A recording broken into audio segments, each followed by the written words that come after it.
Chapter 585. Lady Janice had gone, very secretly. Whether she came or left, she did not alert the Windrunner sisters. Duque, on the other hand, continued to play with Aurelia and Sasha as if nothing had happened. That was until mid-December, when Duque found a hot spring by the Windwalker Lake and saw Aurelia and Sasha wrapped in a bath towel. He couldn't hold it in and was caught by Sylvanas.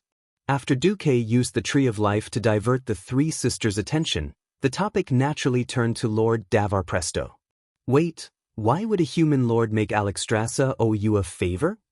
The atmosphere had been good, but Sylvanas suddenly changed the topic. Yes, even the uncles in the tavern were bragging that Lord Davar Presto might inherit the throne of Alterac and marry Elucia. Duque, are you really going to let Elucia marry the next king of Alterac who popped out of nowhere? Hearing this, Aurelia immediately pulled a long face, and the demonic aura descended again. She didn't say anything, and just walked over and sat in front of Duque. She crossed her arms and tucked her palms under her armpits, as if saying, I'm waiting for you to explain. If I'm not satisfied with your explanation, don't blame me for flipping out. Duque still held his chin and smiled. I suddenly realized that Aurelia is quite cute when you're angry. Don't interrupt. Do you know what I want to ask? Aurelia was fuming. At this time, Sasha came in as well. Sis, maybe Duque has his own difficulties. Sasha, don't give in to him all the time, okay? You'll spoil him too much. Aurelia was a little angry that she even scolded Sasha. She turned her head. All right, tell me, are you really not going to help Elucia? Duque spread his hands. Speaking of which, wasn't the original focus of the topic the Tree of Life? How did we end up on top of Elucia? Aurelia rage +1. Duque gave up on acting. All right, in fact, Elucia's mother, Janice, came to me once a while ago. The Barra family wants to make Elucia the queen of Alterac, and then make me the queen's husband. They want to use my influence as the Alliance's vice-commander to fight Tyrannus. This. Aurelia was a little stunned. Elucia, whose marriage was used as a political tool, was pitiful, but the nobles of Alterac were not kind either. What's more, he wanted Duque to marry Elucia? What about the positions of us sisters? Aurelia was immediately unhappy with the Barra family. On the other hand, she knew that Elucia had helped Duque a lot, so Aurelia was very conflicted at this time. Duque, are you really going to marry Miss Elucia? Sasha felt like she would immediately cry if Duque gave her a definite answer. How could I abandon you and Aurelia for a mere king? With that, Duque pulled Sasha over and kissed her. For the first time, Sylvanas did not feel that Duque being intimate with his sister in front of him was an eyesore. A mere king. The king of Alterac, one of the 7 great human kingdoms, was actually a mere king in Duque's words? If it were any other man who said this, it would only be taken as a lie. Duque was different. He really had the right to be a king. However, he rejected it. He rejected it lightly. How many men in the world could resist such temptation? How many men could maintain their rationality in the face of great benefits and fame? Duque's tone was relaxed and cozy, but the 3 Windrunner sisters felt a heroic aura coming from him, making their bodies tremble with excitement. Aurelia was the most mature and steady elder sister among the sisters, after all. In any case, what happened with Elucia just now also gave her a warning. Duque was technically single. Even if he announced that he was going to marry the sisters, such a marriage would probably not be recognized by the entire human society, nor would it receive blessings other than friends and family. Aurelia spoke up. It seems that us sisters are quite valuable, even more so than the king. Duque, why don't you tell us what's our price? Duque was slightly stunned. He suddenly understood why Aurelia would attack him at this time. At this moment, Duque was possessed by a movie star. At this moment, Duque was possessed by Stephen Chow. Duque held Sasha's hand with his left hand and moved closer to Aurelia. Then he held Aurelia's hand with his right. Of course, the words were copied, but after some slight changes, they clearly reflected Duque's current feelings. Duque looked at the 2 beauties who looked alike, and raised his head 45 degrees to the sky, deeply in love. Right now, there are two sincere loves in front of me, and I have decided to cherish them. Because I am afraid that if I lose them, it will be too late for me to regret it. This is the most painful thing in the world. If the goddess of fate forces me to use weight to weigh these two loves, then on the other side of the scale, I will put the entire planet Azeroth on the other side. If I have to add a time limit to these two loves, I hope it will be 10,000 years. There was no Stephen Chow in this world. Naturally, no one would have heard the original version of the love declaration, and no one would have been touched by the popular and widespread. Aurelia was stunned. Sylvanas was stunned. Sasha was stunned. The three Windrunner sisters all froze on the spot as if they had been petrified. They forgot to breathe. They forgot about time. They forgot about the world. How much does a girl want her love to be? Let me ask you, is half of the world of Azeroth enough? How long is a love's time limit? Let me ask you, is a lifetime of 10,000 years enough? If one were to say that she had left her homeland for Duque, and Duque had given her land in return, it would only be to shut people's mouths. In reality, it wouldn't bring Aurelia any satisfaction. But this time, Duque's vow really touched Aurelia's soul. At this moment, whether it was Aurelia or Sasha, they both felt that even if Duque was lying to them, they would be willing to die for it. Moreover, Duque's eyes were filled with sincerity. Suddenly, a bean-sized tear rolled down Aurelia's elegant face. Yes, Aurelia was crying. Sasha was crying as well. Sylvanas was crying as well. Eldest and third sister were crying on Duque's chest, while second sister was crying on eldest sister's back. Chapter 586. To be honest, Duque thought of himself as a selfish person. If he had to sacrifice Aurelia to save the world of Azeroth, Duque would never do it. From the beginning to the end, he became a hero, just so that he would not become a zombie, and so that he could live a better life. Of course, it was purely because Duque did not mind saving the world while protecting himself. That was why Duque became the hero of the Alliance. When the three sisters finally stopped crying, Duque comforted them. Don't think too much. Regardless of whether it was Elucia's matter, the Bara family's matter, Alterax's matter, or even Davar Prester's matter, they could all be dealt with at the same time. Do you trust my ability to plan? The three sisters said in unison. Then leave it to me. Tarina's won't be able to last long. Let's just be happy and wait for the day of the victory ceremony to go watch the show. After a while, Duque was called away by his subordinate, Darnielle. Sylvanas straightened up and said to her sister, Aurelia, didn't I suggest you to find a way to marry Duque officially? You rejected me back then. Sylvanas looked in the direction where Duque left and said thoughtfully, I didn't understand then. Now I do. Aurelia gently held her sister's hand. What do you understand? My good sister. The kingdom's marriage laws can only protect wealth and power, but not love. For the high elves who live for tens of thousands of years, 100 years is like a blink of an eye for them. Live these 100 years to the fullest, and don't leave any regrets. There's no need to care about anything else. Aurelia's face bloomed like a flower when she heard this. Sister, it's good that you understand. Sylvanas smiled. I didn't really look forward to love, but now that I see you guys like this, I'm a little moved. Unfortunately, after seeing you and Duque, I suddenly realized that there really aren't any men in this world that can catch my eye. Second sister, actually, I don't mind. Before Sasha could finish, her lips were sealed by Sylvanas's index finger. Even if you and Big Sis don't mind, I do. A person only has two hands, there is no more space beside him. With that said, Sylvanas tidied up his clothes, wiped away his tears, and left in a carefree manner.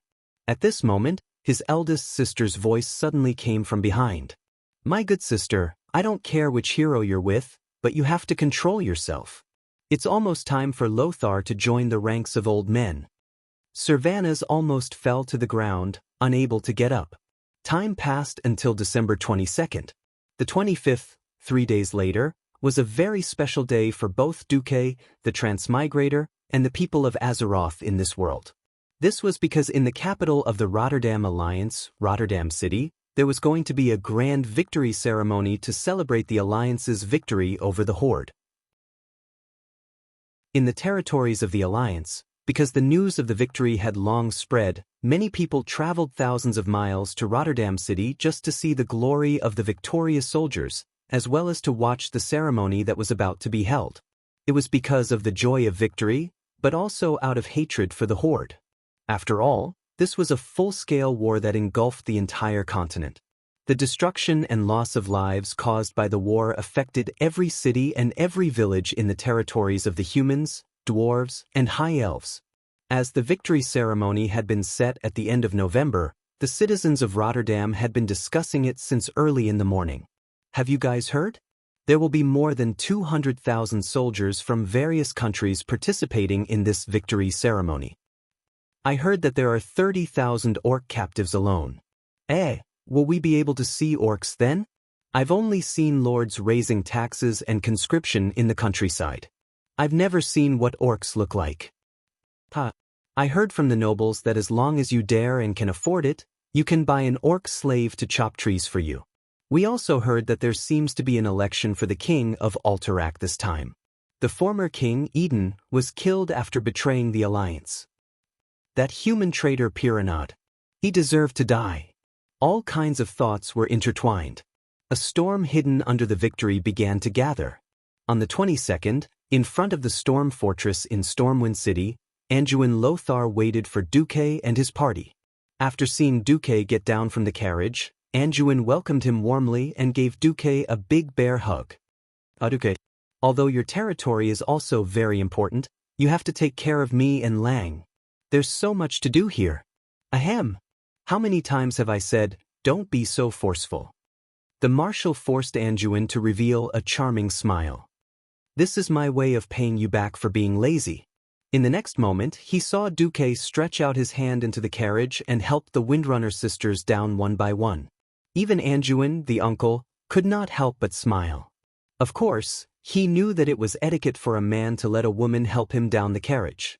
He also knew that if it weren't for the many politicians in Stormwind watching, the Windrunner sisters would have jumped down the carriage themselves. But he was still a little envious. The noble and elegant Aurelia.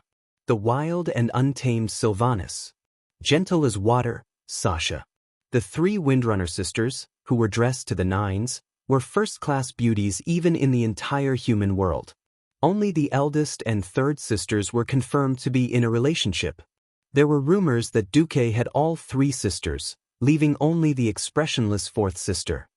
Welcome, ladies of the Windrunner family. The three sisters bowed together. After some small talk, Anduin smiled and said, well, Lang originally wanted to use your teleportation portal to go to Rotterdam for convenience. The journey back and forth for more than 40 days would definitely be a torture. But the ministers were against it, and out of etiquette. Bolvar for Dragons stared at Anduin without showing any weakness. Please be careful with your words, Anduin. His Majesty is the most important person in Stormwind. Before there is proof that the teleportation portal is absolutely safe, this kind of reckless behavior is not allowed. All right. I'm not the king. I can be lazy and use the teleportation portal, right? If there's a choice, I hope that you and Duque will be careful. Bolvar meant that Duque should just use the teleportation portal and fly around randomly and not involve the other important people. Duque smiled bitterly. After all, this was not the era where even soldiers were sent through the teleportation portal. It was useless to say anything now. Chapter 587. Anduin also knew that he could not win against Bolvar. In fact, Bolvar, the noble duke, had always been the first choice to stay in the country when the three of them were not around. There was no doubt about his loyalty. Unfortunately, Bolvar was too inflexible and inflexible. Anduin shrugged. If I could, I would like to bring the entire Storm Knights with me. Terenas is such a miser. He only gave us a quota of 1,000 people for the military parade. If we go beyond that, we'll have to be responsible for our own rations. Duque looked at the hundreds of knights around him, all of whom were envious of the 20 lucky ones who were about to set off through the portal. It couldn't be helped. Although it was good to save time, the teleportation ability of the portal was limited. The Dalijan had gathered so many pharaoh previously and only sent 1,000 people to grim battle. They could either follow King Lang's example and set off by ship 20 days in advance, or they could reduce the number of people. Andoin suddenly realized that Duque seemed to have brought a lot of people, and it seemed that they were all going to the victory ceremony. Wait, Duque, how many people can you send to Rotterdam at one time? 20 people. Duque said nonchalantly. As soon as he finished speaking, the faces of the knights behind Lothar, who had already put on their ceremonial robes, immediately sank. Damn it, there were ladies and maids on Duque's side, as well as Gavin Rad, Casa, and the other knights. There were almost 20 people here. Wouldn't that mean that only Lothar could be brought along? Duque suddenly raised his hand to stop Andoin from asking questions. Don't worry, I've recently gained a few new followers who are very good. After saying that, Duque snapped his fingers, and a cold humph appeared in the void. It was just a humph, but it actually made the experienced knights feel alarmed. More than one of them instinctively put their hands on the hilt of their swords, even if they were just for decoration. Suddenly, in an empty space not far from Duque, a portal glowing with blue and white light opened, and 4 people walked out of it. This is Lady Legolas, Duque said as he pointed at a red-haired female knight with an impressive bust that almost broke the Stormwind uniform. Hi.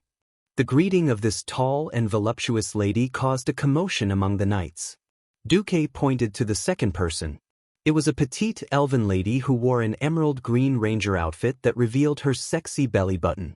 But strangely, she didn't have a bow on her back, nor did she have a weapon on her waist. Moreover, her eyes were closed from beginning to end. This is Miss Sarah. Actually she's a druid. Hello, everyone. I'm Sala. Her weak voice made the knights want to protect her. There was another commotion. The third was a bronze-skinned male elf with a single ponytail and a single shoulder exposed. He was dressed like a warrior. He stood there in a daze as soon as he came out, as if thinking about life. The fourth was a fellow who wore a wizard's robe and looked like the legendary night elves. The cold humph had come from his mouth. Duque skipped the third person and directly introduced the fourth. This is the Radiant Moon Archmage Dogsh *. Oh goss. He has a bad temper, please don't take it to heart. The pharaoh named Goss did not notice anything fishy about Duque either. He nodded as a greeting and ignored the others. Nobody knew where Duque had found these weirdos, but one thing was certain, these 4 fellows were definitely not simple. Everyone present was a brave warrior who had experienced hundreds of battles, but when faced with these 4 fellows, especially the 2 men at the back, they all felt a little apprehensive. Lothar dared to swear that he had never felt this way before, even when facing the tribe's monsters called goblins that were taller and scarier than the ogres. Be it the passionate Legolas, the gentle and pleasant Sala, or the 2 fierce-looking male elves, they all gave Lothar a sense of extreme danger. Duque, wait. Let's talk in private. Andoin pulled Duque aside and was about to speak. Andoin, I know what you want to ask, but I can't answer you now. However, I can swear on my life and honor that they will never harm Stormwind or the Alliance. Although I hate your mysticism, it's the same for you and Medivh. Lang and I have long learned to get used to it, Lothar said with his hands on his hips, looking helpless. Seeing that Lothar was a man, but he looked like a wife who had been wronged, Duque burst into laughter. Don't complain. At most, I'll let all your men go to Rotterdam to show their faces. At this moment, countless pairs of ears perked up. The humans of Azeroth were founded on the spirit of chivalry, and all they talked about was honor. Now that they had won against the tribe and made huge sacrifices, it was not too much for the knights to proudly participate in the victory ceremony, right? Hence, in a sense, it was also part of human nature to show off. Lothar's facial muscles twitched. Damn it, you're causing trouble for me. Before I went, I spent a lot of effort to choose these few representatives. Now, with just a word from you, all the lads are attracted to you. There are about 500 people here. Are you going to bring all of them? Lothar had a loud voice, and his soft voice was not much different from the shouting of ordinary people. As soon as he said that, the eyes of the lads dimmed. Yes, Duque was a Morning Star mage. How many people could he teleport? So what if there was a radiant moon mage? Duque pursed his lips, looking like he did not care. He turned his head. Hey, dogsh asterisk T. How about you do me a favor and teleport these few hundred people to Rotterdam? Goose tilted his head, pretending not to hear him. Can't you even open a portal? Duque said to provoke him. Goss didn't reply. He didn't even recite an incantation. With a wave of his hand, a teleportation portal that was 2 stories tall immediately appeared in front of everyone. The slightly illusory scenery on the other side. Everyone could tell at a glance that it was the snow-white city walls unique to Rotterdam. Ah! Someone finally cried out in surprise. But in the next moment, Goose stopped. The huge portal was like an illusion and did not exist anymore. Only the magic undulations that lingered on the ground told everyone that it was not a dream. Goose stood with his hands behind his back, as if everyone owed him money, and did not look anyone in the eye. At this moment, the woman called Legolas seemed to be a little angry. Hey, isn't it just something that Duque promised you on my behalf? I'm holding on to it. Why are you making things difficult for Duque? Be good, listen to me. Show some sincerity later, and I'll give you one. This time, Goose immediately admitted defeat. Duque turned and smiled at Lothar and his knights. Gentlemen, go and get ready. We'll gather back in half an hour.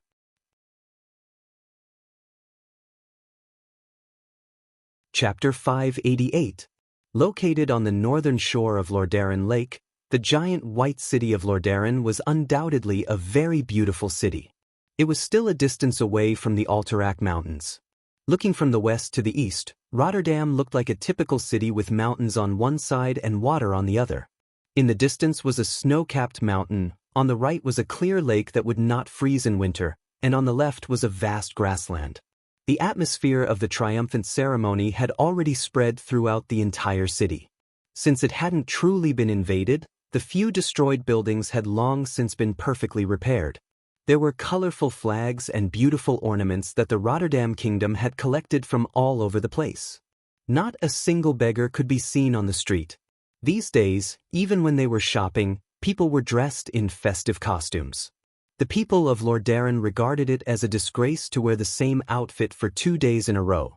Due to the arrival of the dignitaries from various countries, as well as the gathering of a large number of high-ranking officers, the lingua franca with different accents could be heard everywhere in Rotterdam City. At the teleportation portal in the north of the city, the mages of the Rotterdam Kingdom who were in charge of the teleportation portal were a little bored. I heard that we'll only be busiest on the day of the victory ceremony. But the Dalajan academic mages are not willing to waste a few days dealing with the nobles. They think it will reduce their time for experiments. Where's Master Antonidas? He and a few Kirin Tor counselors have already arrived. Where are the elves with their noses in the sky? We're here too. Then there shouldn't be any big shots, right? No, I heard that Sir Duke Marcus and Sir Lothar haven't arrived yet. Just as the 2 earth magicians on duty were chatting, one of them suddenly changed his expression. Wait, there is a teleportation request. Isn't it just a request? Or is it? Let me take a look. The mage came over. No problem. A teleportation request from Stormwind City. The password is correct. Just open it. The first mage looked like he was about to cry. No, look at the mana required. My king of magic. Isn't Stormwind Sir Marcus the only one who can teleport? How could there be so much demand? There's a team of 100 radiant moon magi? What should we do? Let's open a small one first. Let them send someone over to confirm. Wait, a magic array. Oh no, it opened by itself. While the mages of the Rotterdam Kingdom were in a frenzy, they were horrified to find that the magic crystal, which was supposed to release mana after they activated it, ignored their control and poured mana into the portal on its own. The valuable magic crystal dimmed at an alarming rate. Then, right in front of the group of Rotterdam mages, a huge teleportation portal opened on its own. If this were a time of war, this would be considered an invasion. A portal that was even larger and rounder than the one the Daligen used to send a 1,000-man assault team was opened. For a moment, the mages of the Rotterdam raised their staffs and prepared to fight.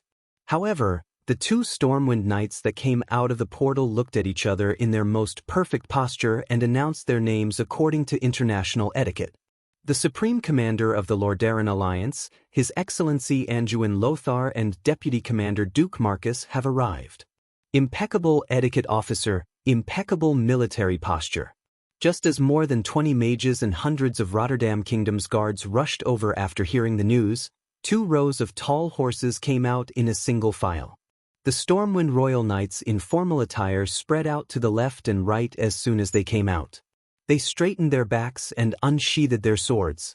The tip of their swords faced the sky and their palms faced the lower abdomen, allowing the light swords to flash between their eyebrows. Yes, the standard appearance of a big shot. There seemed to be nothing wrong with it. However, every mage of the Rotterdam Kingdom felt as if they were going to spit blood on the wall. *CK. Which bastard is so extravagant to teleport horses here? Is your magic mentor a part-time warrior? Did anyone ever tell you that it takes 3 times as much mana to teleport a horse as it does to an adult? Even if the Stormwind Kingdom has money, don't drag the Rotterdam Kingdom down with you. The mages who were guarding the teleportation portal really had the urge to curse in front of everyone. That's right. According to the teleportation agreement, the mana required to open the teleportation portal was split equally between the 2 sides. This was to increase the stability of the teleportation portal and make it fair. However, the amount of magical crystals consumed just now was equivalent to a year's worth of Rotterdam Kingdom's North Array. If it weren't for Lothar and Marcus, who had a terrifying background, the captain of the mages would probably have run up and scolded him. Lothar, who was riding a horse, appeared. While letting the horse move forward slowly, Lothar said to Duque, "Your follower is really impressive. He can teleport so accurately from such a long distance, and it doesn't feel shaky at all. I still remember the first time Medivh played with teleportation. I vomited yesterday's dinner when he asked me to try it." Due to the fact that it was Storm who opened the teleportation portal on their own, the etiquette officer of the Rotterdam Kingdom ran over in a panic and said a bunch of welcoming words. However, Lothar noticed that the mages of the Rotterdam Kingdom looked as if their parents had died. "What's wrong with them?" Lothar asked Duque, softly. "No, I guess they're heartbroken because the teleportation portal cost them too many magical crystals." Duque pursed his lips, and then opened his palm. As if dismissing a beggar, he threw out a large pile of magical crystals from his storage bag. "I've just used up the magic crystals of the Rotterdam Kingdom. I'm sorry, these are for you. If there's more, just take it as a tip." Do you think the people of the Rotterdam Kingdom are poor people who have never seen the world? The leader of the mages didn't even bother to pick them up at first. In the next second, he suddenly gasped and stared at the magical crystals that Duque had thrown on the ground, unable to move his eyes away. In this era, the magical red jade could store the most magic power. However, the magic power contained in the items that Duque had thrown out was clearly far beyond the standard that the magical red jade should have. Such highly concentrated crystals could not be produced at all, and could only be found in ancient ruins. The official name was unknown, but the mages liked to call it arcane light. Such an item was simply priceless in the market, and any one of them would be enough for a radiant moon mage to help. Now, Duque actually threw out dozens of them casually? Damn it, how rich is this Duke Marcus? The leader of the mages, who had been pretending to be aloof just now, suddenly pounced on those magical crystals like a dog. He was not the only one. The other mages also pounced on them without any manners at all. That scene made Lothar's eyelids twitch. He suddenly had a feeling that Duque seemed to have come this time to cause trouble.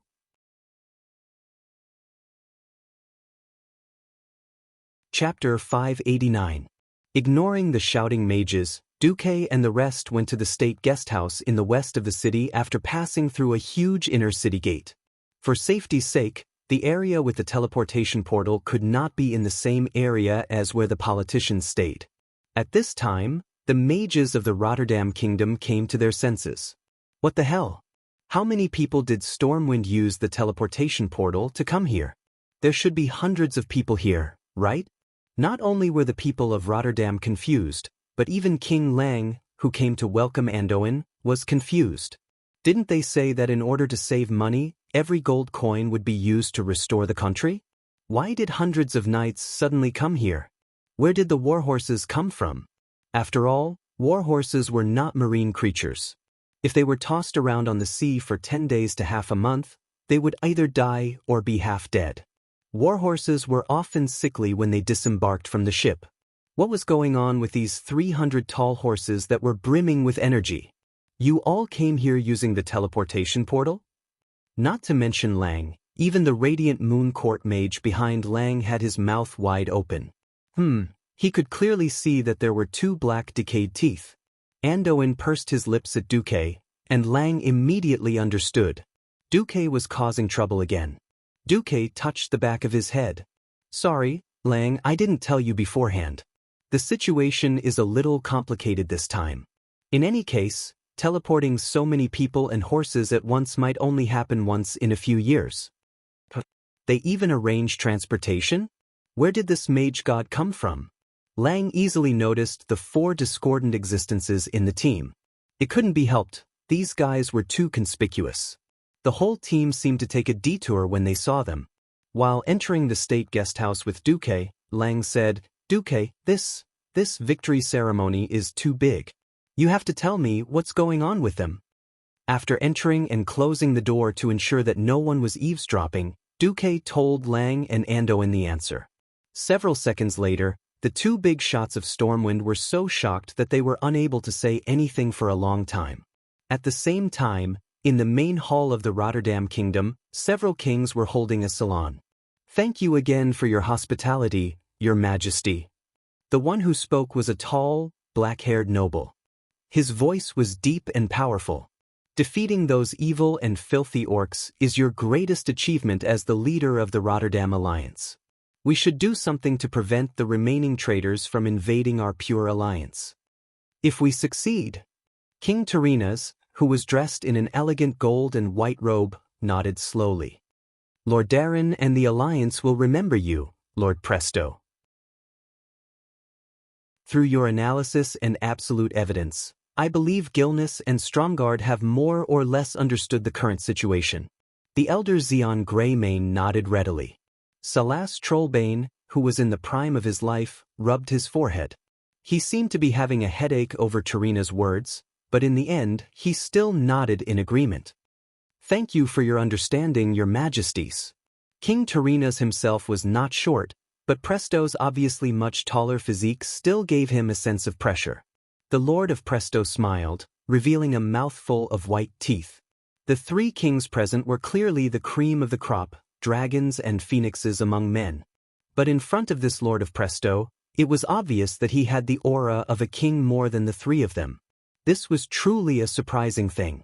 Presto's short black hair shone neatly, and he was clean-shaven. His thin face had the appearance of an eagle, which attracted the attention of many women in the palace. He gave off the feeling that he was more noble than any of the princes. No, it should be said that the 3 kings in front of him were more like country bumpkins. He came to Lord Darren before the Battle of Steel Stove Fort. Presto's perfect etiquette and elegant temperament first won the hearts of the upper class of Lord Darren. When King Geniers returned to Lord Darren on his griffin, even the picky King Xeon showed a rare smile. A few months ago, Presto was still an unknown young noble, but now he had become an influential figure. His political views made all the high nobles in the northern continent feel as if they had eaten a 1,000-year-old ginseng fruit. All the pores on their bodies felt refreshed. Look at this. First of all, since this was the Lord Darren alliance, the victory ceremony must be held in the capital of Lord Darren. Otherwise, it would be blasphemy to the entire alliance. Every country in the alliance must send troops to participate in the victory ceremony. The number and type of troops will be decided by King Terinas. Every noble of Lord Darren was grinning from ear to ear at this point. Similarly, the surrender ceremony must also be held in Lord Darren.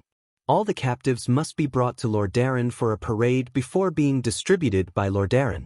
In fact, the people of Lordaeron can pick the strongest ones and use them to hold a grand gladiatorial tournament to attract spectators and earn back their money. The stronger ones will be thrown into the mines, and the weaker ones will be thrown to the allies. Especially Great Chief Orgrim, who had to personally kneel in front of King Tyrrhenus. All the warships of the Horde will be confiscated and distributed to Gilnis and Lordaeron according to the ratio of troops they sent out. Although the warships of the Horde looked poorly decorated, the strong keels and sturdy decks will definitely increase the standard of the navies of the two countries by 3 levels. Kuel Salus will continue to send out the rangers to help Lordaeron clear out the remaining orcs in the Tirisful woodlands. Other than that, there were also other minor conditions. The reality now was that almost all of the 11 countries in the alliance had suffered greatly in the war. Even if they wanted to, they would not be able to get anything out of them. However, these measures that did not have much practical meaning could greatly satisfy the vanity of the people of Lordaeron, and even the people of Gilnis and Stormguard. After gaining the trust of the nobles in the north, it was also his suggestion to send the Alterac Eagle Knights, who were eager to clear their name on the battlefield, to transport food before the Black Rock Mountain battle. Those traders are not trustworthy. Leaving them on the battlefield will only make them a weak spot for the Horde to attack. He once suggested that Tyrrhenus take control of the Alterac army, and then split all the Alterac Knights into the various Lordaeron cavalry regiments. Although Stormguard and the other countries also felt that it was necessary to take control of the Alterac army at the time, but after the war, they felt that they should not continue to exercise unilateral control over the Alterac army. At this time, Presto stood up again and used his glib tongue to give a reasonable explanation for everything. What was even more amazing was that under a coincidence, he found evidence to support his argument.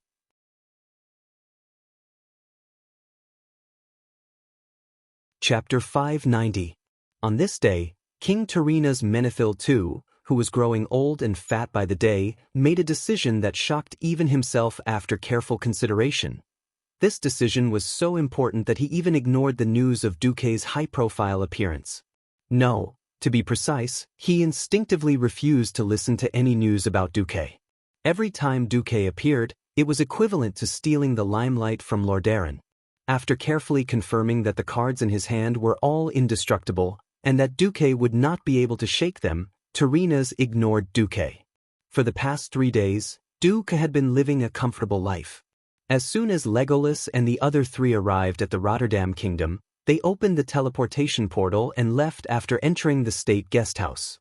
They would not return until the morning of the 25th. The 3 Windrunner sisters were the same. They went to Alterac Mountain to play. Duque, on the other hand, was either bragging to Kale, that's drinking with Magni Bronzebeard while talking about high-mobility combat, or discussing with Kudrin Wildhammer about the Engerman Slalom and the energy theory of aerial combat. These 3 days, Duque basically drank until dawn, then slept soundly, woke up in the afternoon, and then had banquets, dances, and cocktail parties. He did not seem to know that in Lordaeron, there was a girl whose fate was bound, staring in the direction of the guesthouse with a sad expression. 3 nights in a row, nothing happened. On the night of the 24th, the girl once again looked in the direction of Duque. Duque seemed to have drunk too much, and unconsciously walked out of the balcony. He should have been satisfied. But for some reason, the girl prayed for more. Prayed that Duque could hear her, prayed that he could hear her prayers. A miracle happened. A beautiful rose appeared in Duque's hand as if he was performing a magic trick. It was an ice and snow rose made of pure magic. In the dark, the rose was so crystal clear, so dazzling, but because of the angle between the trees, it could only be seen from the girl's direction. The girl almost doubted her eyes. She rushed into the room and took out a telescope. That's right. That rose, which should have been unique in the world, did not disappear. Duque seemed to have sensed the girl's gaze, and the smile on his face did not disappear. She had been imprisoned and under the strictest surveillance. She couldn't even send out a note or a magic message. How did he know? No, everything was no longer important. Through the binoculars, she read Duque's lips. Duque only said 2 words. At this moment, Tears suddenly flowed down her beautiful face like a dam that had collapsed, and they flowed down her beautiful face. He remembers. He still remembers. That night, no one else knew about this little episode. In the blink of an eye, it was December 25th. It was a day that the entire alliance would remember. Unfortunately, the grander the day, the more problems there were. Why did you cancel our victorious return formation? We can accept to appear in any position, but what right do you have to revoke our right to participate in the victory ceremony? In the temporary military camp outside the city, General Haas of Alterac couldn't help but roar at the ceremonial officer from Lordaeron, Count Frankie. Behind him was a team of 300 royal guards. Count Frankie didn't mind Haas's anger at all. Your king, Eden Pyrenod, betrayed the alliance. Alterac is already a disgrace to the alliance. We allowed you to participate in the war just to let you atone for your crimes and wash away your shame. Now we're holding a victory ceremony to welcome the heroes of the alliance. You sinners have the nerve to stand side by side with the heroes? King Pyrenod is a traitor. We admit it too. But our Eagle Knights, from the beginning of the war to the end, we lost 80% of our people. It's good to be cannon fodder. It's good to charge back at the charging horde. We gritted our teeth and persevered. We thought we've used our achievement points to wash away the shame on us. It was already agreed that we could participate in the ceremony. Why did you suddenly say we can't? Haas's chest rose and fell rapidly. His weather-beaten cheeks were covered in tears. The quarrel here even alarmed the armies of other countries. What happened? It seems that Lordaeron suddenly doesn't want Alterac's troops to participate in the victory ceremony. They're already here. Aren't they messing with us? The soldiers of the various countries discussed, but no one dared to step forward. After all, it was the capital of the Rotterdam Kingdom, which was the strongest among the alliance countries. Today was a big day for the Rotterdam Kingdom. How could they not give the alliance some face in the territory of the alliance? No one knew why the Rotterdam suddenly wanted to target Alterac. Even though everyone sympathized with the troops that had been fighting on the front lines of the alliance, no one dared to stand up for them before they could figure out the situation. At this time, two unexpected big shots appeared. The Alliance commander Anduin Lothar. The Alliance deputy commander Duke Marcus. The two actually came together. What happened? Lothar's trademark loud voice was very suitable for calming the situation. General Haas's first reaction was joy, but in the next moment, his expression darkened again. The Alliance army had been disbanded, and the armies now belonged to each country. They were just formally under the banner of the Alliance. Were Lothar's words still useful? To be honest, after hearing Count Frankie's words, Lothar frowned deeply. This matter was not easy to handle. They were allies after all. To be honest, everyone had contributed to the fight against the orcs and shed blood. Why make things difficult for Alterac at this time? No matter how slow Lothar was, he instinctively smelled the smell of a political conspiracy. General Haas. Duque suddenly said, "Did you bring the armor you used before? I'm not talking about those things that are just for show." Haas quivered. He suddenly realized what Duke wanted to do. His voice trembled as he said, "Yes. Of course. Those are our real merits. Scars were the merits of a man." Duque said in a deep voice, "Put them on. We, the Knights of Stormwind, will wear them too." Haas couldn't believe his ears. He couldn't help but subconsciously look at Count Frankie of Rotterdam. Count Frankie screamed on the spot and raised an extremely exquisite scroll in his hand. "Duke Marcus, what do you want?" This was a direct order from His Majesty Terina's Menethil II, and the order was here. It's not only an order from the King of Rotterdam, but also the leader of the Rotterdam Alliance.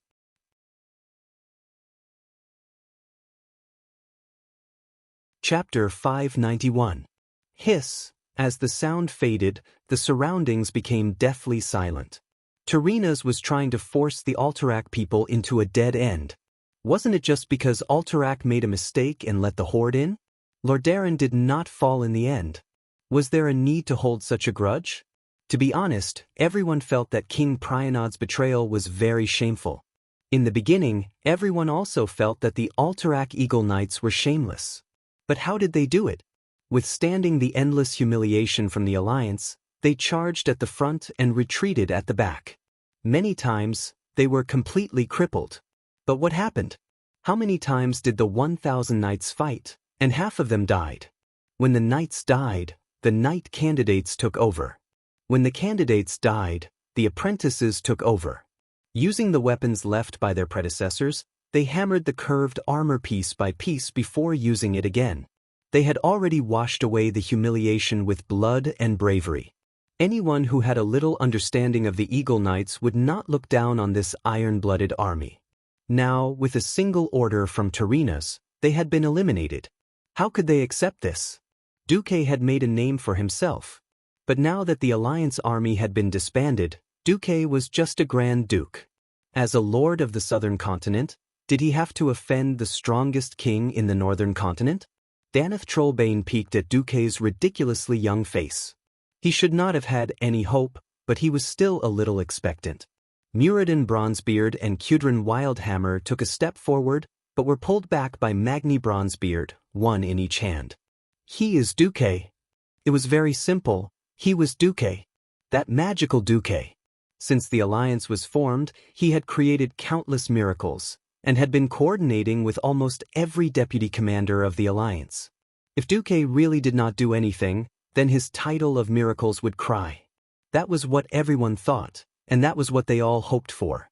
At this time, Duque smiled. His voice suddenly became loud and clear. Today is the Alliance's victory celebration. Today was not Lord Darren's victory celebration. You're just a dog that has never been on a battlefield and barks without the leash Tyrrhena's gave you. If you can understand human language, then get lost, or I'll make you get lost. As his words fell, the entire world was shocked. How dare Duque? Duque really dared to do that? Almost every Alliance warrior who witnessed this scene stared at Duque with bulging eyes. The blood in his chest suddenly surged to the extreme. They didn't even dare to breathe, afraid that they would miss this historic moment. Duke Frankie was like a dog whose tail had been stepped on. He almost jumped up. Duke Marcus, you're just a duke. How dare you disobey His Majesty Tyrrhena's Menethil Tus order? Are you done? Duque smiled and gestured to Lothar not to stop him. Lothar lowered his head and held his forehead. All right, I hope you really know what you're doing. The next moment, there was a loud slap. A hard slap landed on Count Frankie's oily face. It was called lightning, but that was only relatively speaking. Duque's attack was in slow motion to the warriors present. Duque was slow, but Frankie was even worse. It was like a snail being robbed by a tortoise and then reporting, everything happened in the blink of an eye. He was too fast. Alright, that was just a lame joke. What everyone was more concerned about was that Duque hit him. Duque actually slapped Frankie while he was holding Tyrrhena's order. The slap made the oily guy's mouth crooked. You dare hit me? Count Frankie covered his face like a little wife who had just been bullied. His eyes widened in disbelief, and for the first time, there was an emotion called fear on his arrogant face. Without giving him time to react, he slapped him again with the back of his hand. Slap. This slap was even heavier, causing him to see stars. He actually spun around and fell on his but on the snow-covered ground. His luxurious purple pants looked like they were stained with a pile of H*T. What are you doing? Only then did the captain of the Imperial Guards behind Count Frankie react, and he suddenly pulled out his sword from his waist. After all, he was originally sent here by Tyrrhena's to hold down the fort, to suppress the disobedience of the other countries. Now, right in front of him, his messenger was slapped, and he was slapped twice when he showed the king's order. How could Rotterdam hide its face? Get lost! Duque shouted. With the help of magic amplification, a loud voice exploded in the joint army camp like thunder. Along with this roar, hundreds of hands of magic suddenly appeared out of thin air. After just a second and a half of casting, the same number of arcane shock, as the hands of magic suddenly blasted on the chest of the soldiers of the Rotterdam Royal Guards. 300 people were sent flying at the same time. It was a spectacular scene. Donna's Trollbane opened his mouth wide in astonishment. The Bronzebeard brothers and Kudrin raised their war hammers high. The knights of Stormwind and Alterac hit the shields with their swords. The dwarves hit the shields with their war hammers and cheered loudly. The elves whistled at the rangers. Under the gaze of tens of thousands of Alliance soldiers, the 300 people were all sent flying for a few meters, and they fell on their butts. All of them were dizzy from the fall.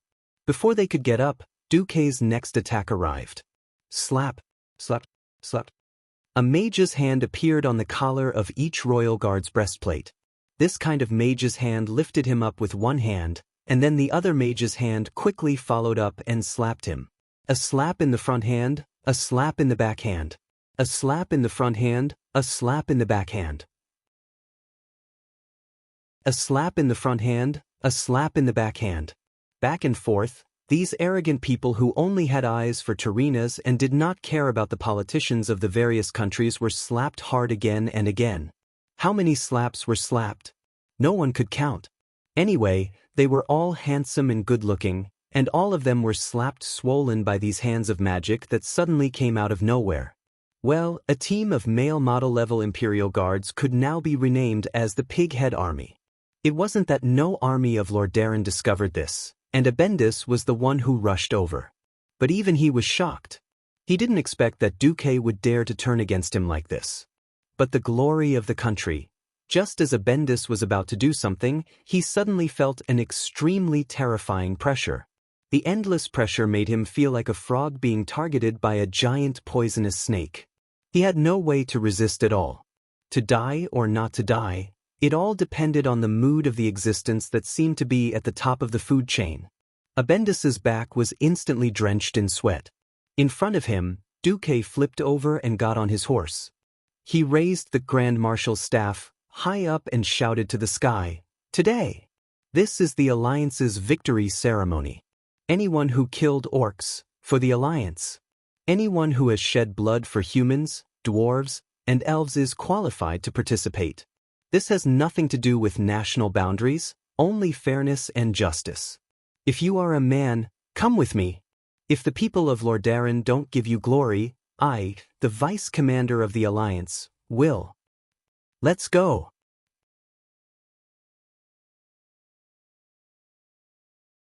Chapter 592.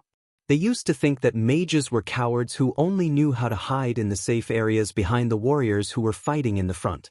Hence, in the hearts of most of the Alliance soldiers, no matter how good Duque's strategy was, or how good his internal affairs and logistics abilities were, he would always be the deputy commander of the Alliance.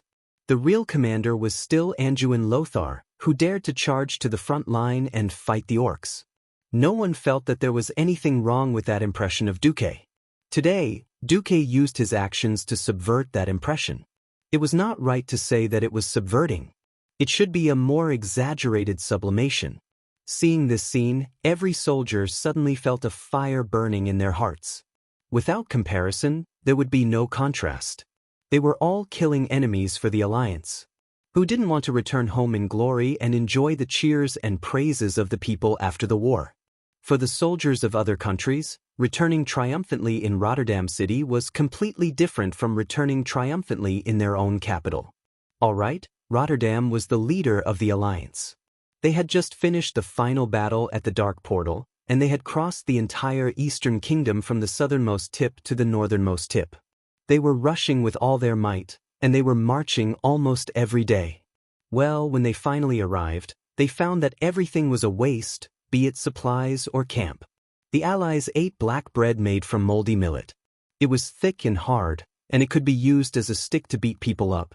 Even the auxiliary soldiers of the Rotterdam ate white bread that tasted good. It was freezing cold, and the Allied soldiers who rushed over had no supplies. The Alliance soldiers here had to report several times to get a set of linen clothes. They were shivering from the cold. The people of the Rotterdam could get their own cotton clothes. They were treated differently. The people of the Rotterdam acted like they were the best in the world, and their attitudes were actually just one sentence. Without the support of the Rotterdam, you're all a motley crew. Letting you participate in the victory ceremony is a gift from the Rotterdam. Hurry up and thank us. Which family had not been bullied before? Who would have thought that they would have to be bullied after coming to the Rotterdam? At this moment, Duque's actions were simply satisfying. From the soul to the heart, the intense flames were boiling in every blood vessel and burning in every cell. Follow him. Follow him. Follow Lord Marcus. Yes. We've all bled for the Alliance, we've all given our lives. Why is there a difference in treatment? Countless swords and spears were raised high into the sky. The blade, which was stained with the blood of the orcs, glowed with a faint red light. Countless shouts converged into a loud sound that exploded in the camp. Duque rode his horse proudly and walked side by side with Anduin towards General Abendis, who was guarding the entrance of the camp. Get out of my way, or I'll step over your dead body. Abendis shuddered. He saw the look in Duque's eyes. Duque was clearly saying, I saved you once, but I can also take back your life. Damn it. Duque was serious. General Abendis was one of the higher-ups, and he knew what King Terinas was planning. He also felt that his king was a little unkind, but he was still the king that he had sworn to serve for the rest of his life.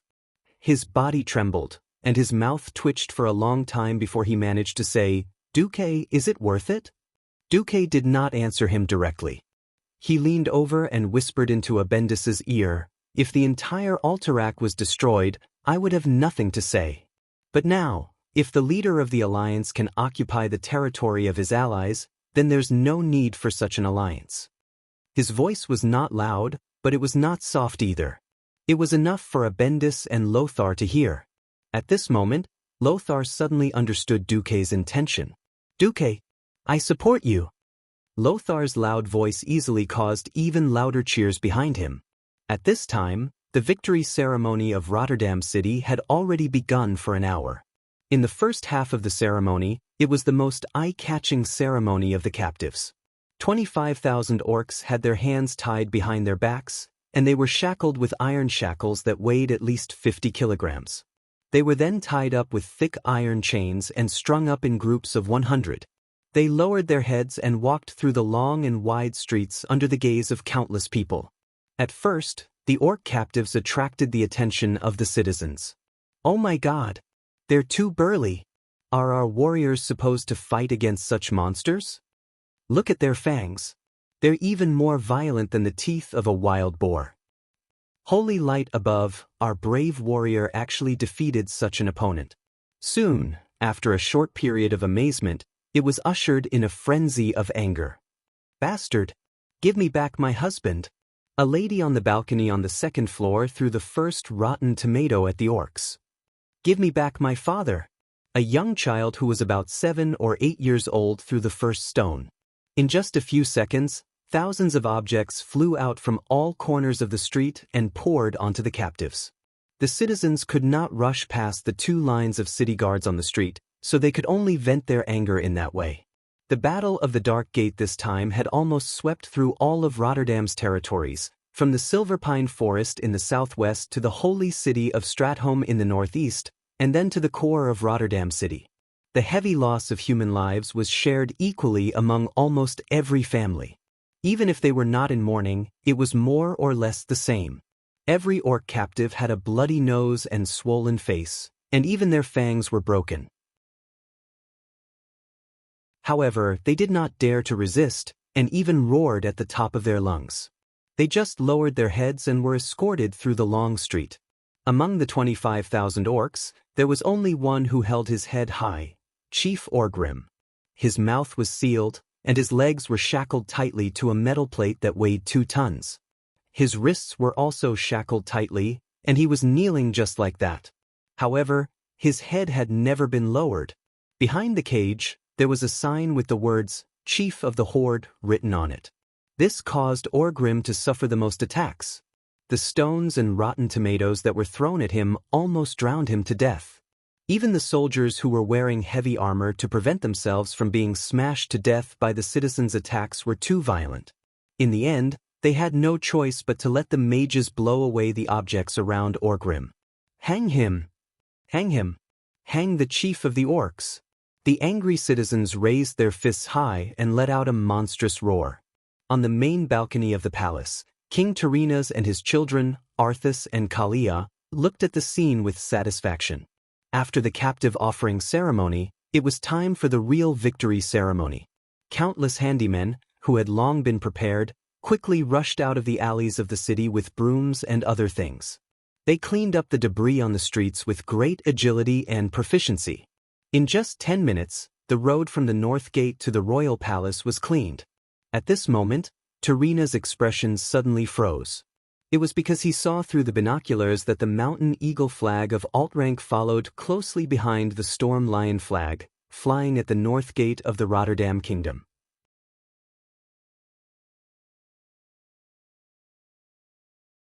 Chapter 593.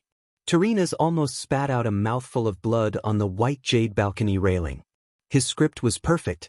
If he wanted to take over Alterac, he could not make the Alterac people into war heroes. If he let the Eagle Knights attend the ceremony, it would be a hindrance to their next move. That useless Frankie. Didn't I give him the order? Tarinas almost wanted to order his men to hang the idiot who did not do his job well. It was too late now. They had already entered the battlefield. Were they supposed to let Mograine chase the Eagle Knights back? But who let them in? What was Abendis doing? Where did the horses in Stormwind come from? Tarinas trembled slightly. The Stormwind Knights had arrived. As the first kingdom to fight against the orcs, and also the first kingdom to be destroyed by the brutal horde, the Stormwind Knights were the first victorious team to enter the battlefield, which had a special meaning. This was out of the expectations of the people from Lordaeron and the people from other countries. What they saw was not a knight in shining armor, nor was it a majestic steed with well-groomed hair that was incomparably clean. They saw a large group of warriors who had returned from 100 battles. Even though it had been cleaned, bloodstains could still be seen on the armor. It was full of uneven marks, and there were even cracks caused by heavy weapons. Only a new piece of metal was embedded on it like a patch. Some of the knights' shields had obvious holes. That was the result of the troll throwing their spears. The sword was still sharp when it was pulled out. But upon closer inspection, one could see the unevenness on the blade. Those were the marks of the sword being polished again. The Alterac Eagle Knights were almost the same. What was more special was that many of them carried more than one sword, and many of them were broken. A qualified knight's sword was worth a lot of money. Normal steel swords cost at least 3 digits. So the tradition of knights was that when an older knight thought that an apprentice was qualified enough to be a knight, he would give a knight's sword to the apprentice. This was a legacy, and also a promise from the older generation to the younger generation. A knight was only allowed to have one sword at a time. There was only one circumstance in which a knight was allowed to carry multiple swords. That was, when he returned from the battlefield, he could bring back the swords of his elder or comrade who had died in battle. The long sword was the knight's tombstone, and also the knight's epitaph. The blood-stained swords that were even broken into two completely announced the fate and will of their owners to every audience. Countless people from the Rotterdam kingdom gasped. The kind-hearted girls sobbed uncontrollably. They had heard of the betrayal of the Alterac king, and they had publicly insulted the Alterac people countless times. But they had never thought about how much the Alterac knights had sacrificed in order to wash away this shame. Behind them were the Storm Guardians from Riptide Fortress. They carried the shields of their fallen comrades, and those charged shields told of the Red Dragon, who had still belonged to the Horde at that time, and how powerful his attacks had been. The Dalajan raised the broken tower shields and hand crossbows. The Tiras carried a row of broken scimitars. There were many, many more. The warriors of the Alliance used the truest way to show the cruelty of war and the greatness of the warriors to the people who had stayed behind. There were no loud slogans and no triumphant expressions. The troops of the various countries advanced in silence. Perhaps an hour ago, the people who had not experienced the cruelty of war did not understand how the seemingly weak humans could defeat the ferocious beastmen. Now they all understood.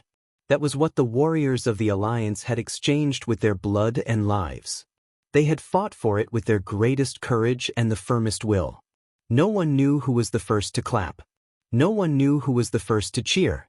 On both sides of the silent road, cheers suddenly rose to the sky. Warriors! Good job! Thank you for fighting. Without you, we would all die. You are the true heroes of the Alliance. I love you, I want to marry you. Whose tears were flying? Whose heart was trembling? Whose throat was it that was roaring? When the applause, cheers, and shouts swept towards the victorious warriors, every warrior of the Alliance could not help but tear up. At this moment, their hardships and the sacrifice of their comrades suddenly felt that it was worth it. Long live the Alliance! Long live the warriors! The sun shone on the warriors' not-so-bright armor. Each armor seemed to be burning with raging flames. An indescribable brilliance rose from the warriors' bodies. Even the radiance of the sun could not cover such a bright light. It was a radiance that came from the soul. It was a radiance that symbolized courage. So much so that everyone could not bear to look away from these warriors. At this moment, the onlookers also gave the warmest cheers to the dwarves and high elves. Suddenly, the Rotterdam army, which was supposed to be the finale, appeared. Very strangely, countless people stopped what they were doing. There was no applause, no cheers, no rain of petals falling from the sky. Even the people of Rotterdam stared at the army of their country in disbelief. After seeing such a realistic, triumphant team that was so close to the war. The white horses that were so gorgeous that they looked like they were participating in a dressage competition, the pieces of brand new armor that were so shiny that they could be reflected in a mirror, and the light and gorgeous rapiers that were hung on the waists of the knights, almost everything was deeply stimulating people's eyes. In an instant, everyone felt a burning pain coming from their eyes, piercing straight from the depths of their eye sockets to the depths of their hearts. If they did not see the Allied army led by Duque and Andoin, perhaps they would applaud these seemingly gorgeous and mighty things, and the girls would scream at the handsome knights. But now, everyone felt that the last appearance of the Rotterdam Knights was simply a blasphemy to this tragic and unparalleled war. The people of the Rotterdam kingdom felt that they had been fooled and humiliated, especially when they saw the young nobles who were ignorant and incompetent and could barely ride their horses, sneaking into the victorious return team. Get out! This is the festival of the warriors. Get out! The Rotterdam does not need trash like you who pretend to have military merits. Get out! Get out! Get out! Tens of thousands of voices converged together, and soon, everyone consciously adjusted the rhythm of their roars. Get out! Get out! Get out! The roars were like the raging waves of the sea. The curses were earth-shattering. At this moment, Tarina's face lost all color.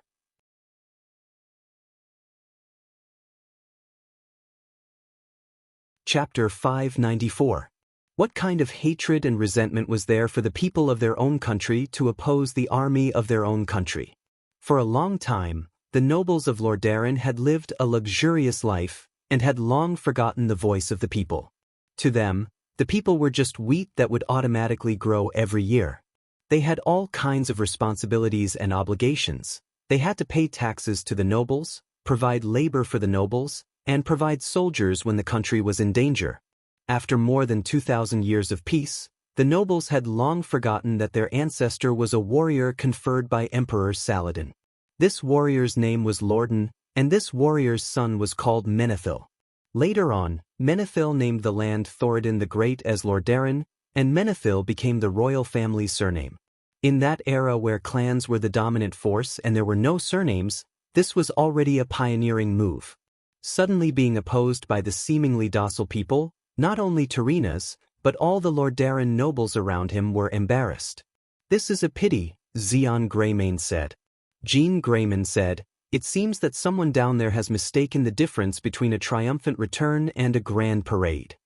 Of course, Tarina's did not know that this proud and aloof King Gilneas, who seemed like a standard politician, would one day become the most reliable ally of the Alliance. He only knew that Zeon was taking advantage of the situation. That's right. After Lord Presto appeared and presented the evidence, Zeon secretly offered to support a nephew of Presto. Zeon secretly offered to support a so-called nephew of Prianod's, who could not have been more distant, but Terenas rejected him cruelly. Now, everything was different. Looking at Anduin Lothar and Duke Marcus at the front of the victorious team, Terenas knew that all of this had something to do with them. If he did not do anything, it would not look good during the throne meeting, even if he forcefully passed the resolution. I'm getting old. I want to rest before the triumphant return to the palace. Why don't we all rest in the side hall? Everyone knew that Terenas could stand from dawn to dusk if the situation was favorable. Now that he suggested it, everyone knew that this was another round of quick and urgent political transactions. As the representative of Kuel Salis, Prince Kael, that's understood that this was a political game in the human world and had nothing to do with the elves. He was the one who truly rested. Lang and Dallin looked at each other and saw the worry in each other's eyes. Now that Terenas was taking advantage of his old age, he could not allow the old king to rest, could he? Lang and the other two nodded quietly to each other. They were going to meet up later. All of a sudden, the balcony of the palace that was more than 100 square meters became empty. Not a single king was paying attention to the victorious procession that would begin to arrive at the square in front of the palace in 20 minutes. In the side palace, Terenas pushed open the huge golden door. The magnificent murals on the wall had always been his greatest pride and joy. Unfortunately, he was not in the mood to appreciate them now.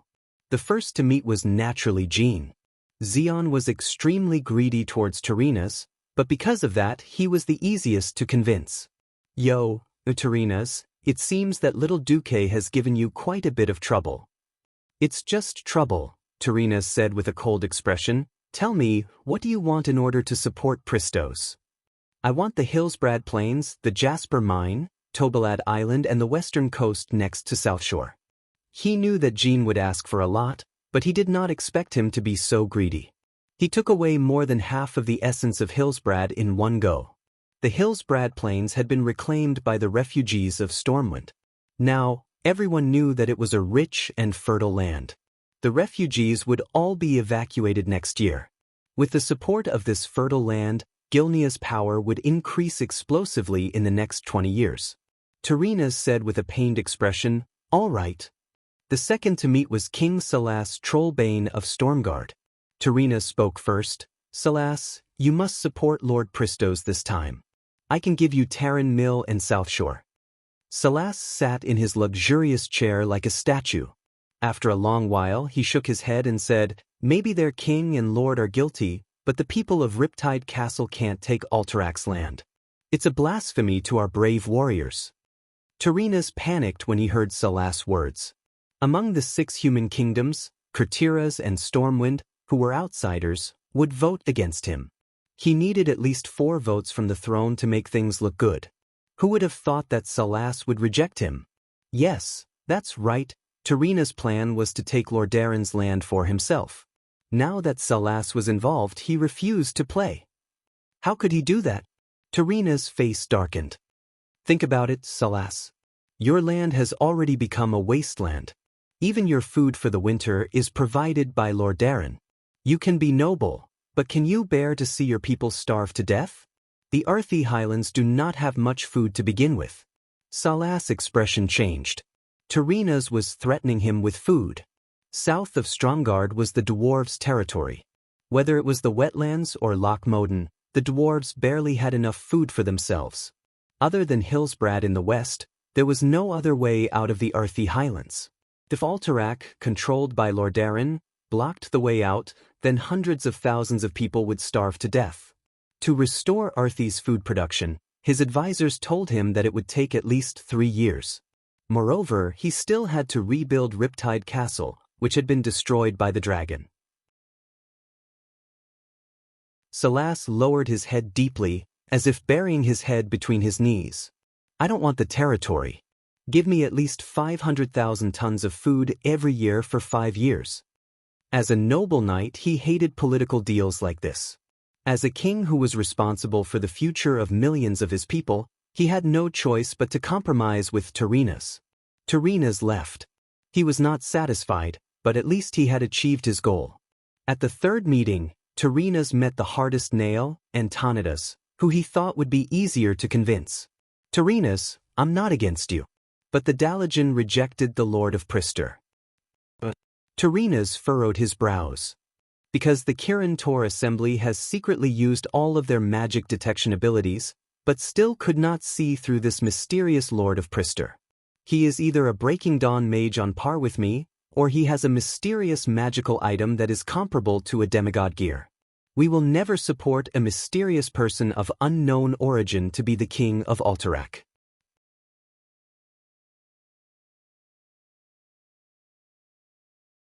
Chapter 595. No matter how hard Tyrrhenas tried, he could not convince Antonidas. From Tyrrhenas's perspective, this unreasonable archmage wanted to send someone he liked to Kirin Tor's dissection table to see what this mysterious person was made of. Tyrrhenas thought back to what Lord Presto had said in private. These crazy archmages are not good people. Your Majesty, have you ever thought that before opening the portal to grim battle, Antonidas would have sensed that there were a bunch of tribal chiefs there? Why did he insist on sending all of Lordaeron's elites there? Nearly 1,000 of Grim Battle's elite knights had died, and this was a pain in Tyrrhena's heart. At the thought of this, he suddenly became distrustful of Antonidas. That's right, it was the great Tyrrhena's Menethil idea to make Lord Presto the king of Alterac. You bastards only have two choices. Obey obediently, or get out of my way. Antonidas, you're wrong. Letting a truly noble person rule Alterac, not a despicable traitor, is the wish of all the other human kingdoms. For the time being, I can't think of anyone better than Lord Presto. If there is, please let me know. If not, then I hope you can follow the will of Lordaeron. Also, if you are not suitable, the Alliance can still remove King Presto in the future. Antonidas was so angry at Tyrrhenas that he wanted to vomit blood. Since when was the Alliance above the king's power? Would that kid of unknown origin still be so obedient when he went up on stage? Would he give in so easily and leave the stage himself? Tyrrhenas, you won't have a good ending if you keep using force. Don't forget, Duque has already made his move. Even though he knew that Tyrrhenas hated Duque the most, Antonidas did not mind Duque being implicated. King Tyrrhenas immediately thought back to that time. That time, he tried to use the lower nobles to threaten the Barov family and control the whole of Alterac. In the end, the people he sent out were hit with iron, white gloves countless times, and became useless. On the surface, that mission had nothing to do with Tyrrhenas, but everyone knew that it was a slap in the face to the Menethil royal family. Humph! Duque won't be able to save the Barov family. Tyrrhenas said firmly. The drumming of the guards of honor outside grew louder and louder. The triumphant procession was about to reach the palace. Unless Tyrrhenas was seriously ill, he would have to go out and welcome the victorious warriors. Antonidas, promise me that the Daoist will at least remain neutral on this matter.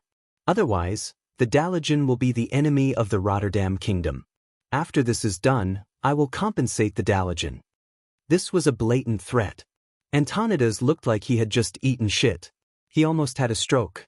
After a long time, he squeezed out a word through his teeth. Okay. The kings who had just rested gathered again. In the huge square of the palace, Tyrrhenas received the cheers of more than 100,000 citizens. No matter what, it was the Rotterdam Kingdom Alliance, and the Rotterdam Kingdom was the leader of the alliance. This was an honor that no one could take away from him. After symbolically inspecting the captured orc weapons, Tyrrhenas walked in front of Orgrim. Originally, it was a very satisfying thing to have a great chieftain of an enemy force, whose strength was on par with each other, kneel to him.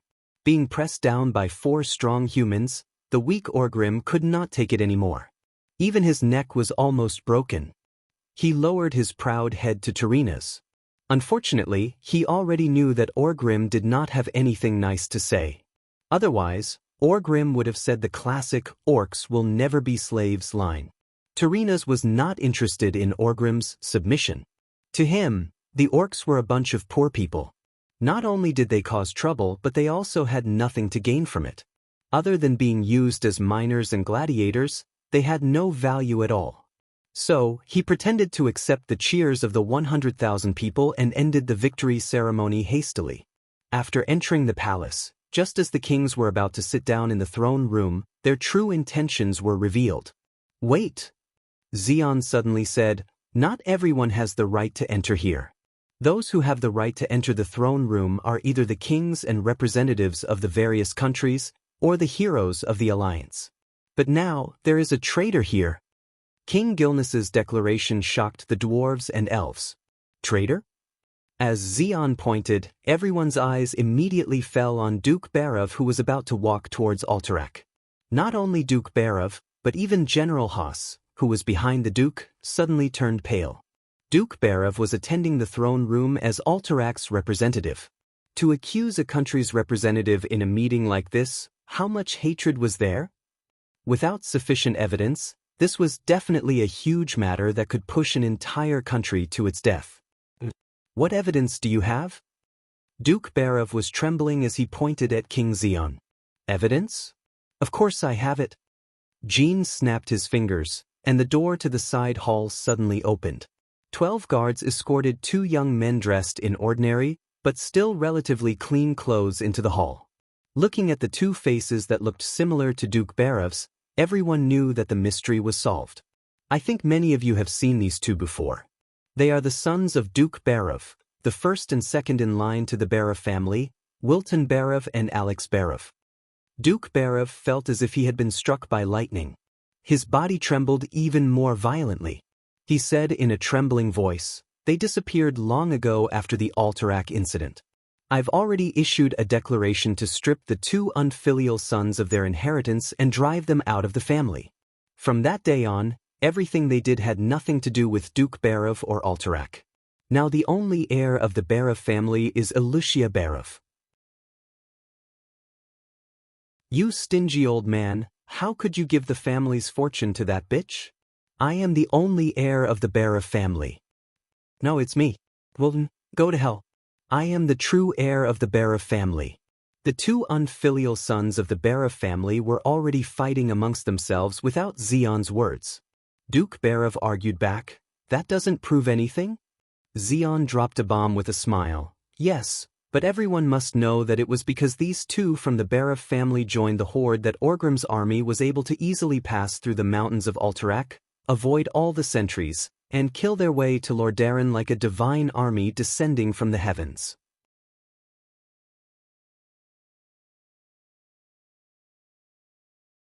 Chapter 596. Boxes were carried out by the Rotterdam guards. Xian waved his hand. "This is the map of the Alliance's military deployment around the Alterac Mountains. There's also their pledge of loyalty to Orgrim. Oh, there's also the pledge of loyalty from all the Alterac nobles led by Piranod." Duke Barov's hands were trembling as he picked up a document. He had nothing to say because the Barov family was in charge of the logistics of the entire Alterac Mountains. On the other hand, because he deliberately did not decide on an absolute successor and wanted his 2 sons to compete for it, it caused his subordinates to split up, each supporting a certain prince. It was hard to guard against a thief in the family. Even the higher-ups of the Barov family who gave the map to Wilton and the Alex brothers did not expect them to betray their father long ago. Duke Barov also did not expect that the first mastermind was the dead Eden. He had used these 2 rebellious sons to get information. After the 2 brothers left for the tribe, these things fell into Orgrim's hands. There was no way to explain that these maps were indeed leaked by the Barov family. Even if it wasn't sh*t, it would still be sh*t. The guards of the royal family of the Rotterdam kingdom passed the ironclad evidence to each of the kings. Even if they knew about this long ago, and even if it had been a long time ago, when they saw the signatures of the Alterac nobles, they still felt an indescribable anger. It was not just the kings. Only 2 attendants were allowed to stand behind each seat, and they had the same expression as their master. Of course, there were exceptions. The 3 commanders, Anduin, Duque, and Mograine, had their own seats.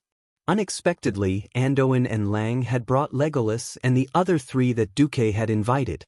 Behind Duque were Elugia and Aurelia. Last night, Duque had insisted that Duke Barov let Elugia follow him. Duke Barov now understood. Elugia's body was trembling slightly. She could fully understand how her father, who was being condemned by everyone at this moment, was being interrogated and tortured mentally. You too, tell me everything you know. This is your final salvation. Jean waved his hand. Therefore, this pair of bastard brothers vividly told the truth that they knew. In their words, the Bara family had pledged their loyalty to the Horde even earlier than Eden Piraeus, in order to prevent their rich territory from being affected by the flames of war. However, the Bara family's way of doing things was smarter and more in line with the style of nobles. That was to bet on both sides. As the only two heirs of the Bara family at that time, they first went to Orgrim to gain his trust. Prince Barav, on the other hand, stood aloof and unyielding. In this way, no matter if the alliance won or if the Horde destroyed the alliance, the glory of the Barav family would continue. Two sides, aren't they? However, this was indeed the style of a businessman. And the Barav family was such a family with a strong merchant atmosphere. There were witnesses, material evidence, motive, precedent, and background. Everything made sense. At this moment, almost all the kings believed it. Even King Dai Lingua looked at Duque suspiciously. On the other side, if not for Duque's warning, even King Lang would have believed it. However, even Lang was skeptical. If it wasn't for the fact that he had never done such a thing before, even Alex Barav himself would have believed it. The old duke's heart sank into a bottomless, icy hell. He looked at his two sons, who had become greedy due to their lack of discipline, and allowed themselves to be manipulated by those clever politicians. Suddenly he laughed maniacally. Ha ha, ha! Loud and unbridled laughter reverberated throughout the entire throne room. What are you laughing at, you despicable traitor? King Jean scolded. No, I'm just laughing at myself. I gave birth to my sons, but because of the family business, I did not teach them well. In the end, they turned into two super bastards. Old man, watch your mouth. We are both traitors of the alliance. What right do you have to laugh at me? Faced with the scolding of his two sons, Duke Barav's laughter grew colder and colder. He looked at his sons as if he was looking at two dead men. Foolish sons. Do you think those greedy bastards who are after Alterax's land will honor their promise to you two idiots? Honor? Maybe they will. But if they give you the property and land today, they can take it back next year with a random excuse and send you to the gallows. No one would really protect two traitors of the alliance.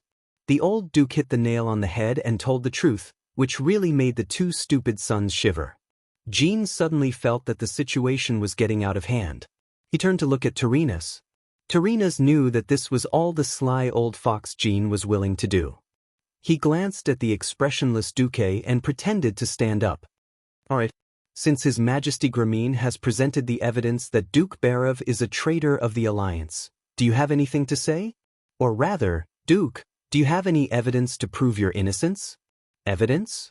How could there be any evidence to prove his innocence in such a matter? It was as stupid as asking you to prove that your mother was your mother. Duke Barav trembled. He knew that if King Guinevere and King Lordaeron dared to plot against him, they would not leave any loopholes. In front of these two absolute rulers, a duke who was not even a king was just a lamb waiting to be slaughtered. In fact, his two idiotic sons had indeed joined the Horde. He did not look at Duque. From the moment Duque refused to cooperate, he no longer had any hope that Duque would help him. His only hope was that Duque could protect Elugia. The old duke raised his head proudly. King Menethil, you win. What do you mean I win? Tarinas said shamelessly. This is the alliance, and we value fairness and justice. If there is enough evidence, even the testimony of a king can be overturned. Elugia, who was standing beside Duque, could not hold it in any longer. She slowly reached out with trembling hands and tugged on the sleeve of Duque's robe. 1 second later, at this unexpected moment, Duque suddenly raised his right hand and requested to speak. Tarina's heart skipped a beat, but he pretended to be calm. Sir Marcus? Duque smiled. I would like to interrogate the Horde's great chief Orgrim. I would like to hear from him whether he captured the Barav brothers in the Alterac Palace, or whether he received help from the two brothers.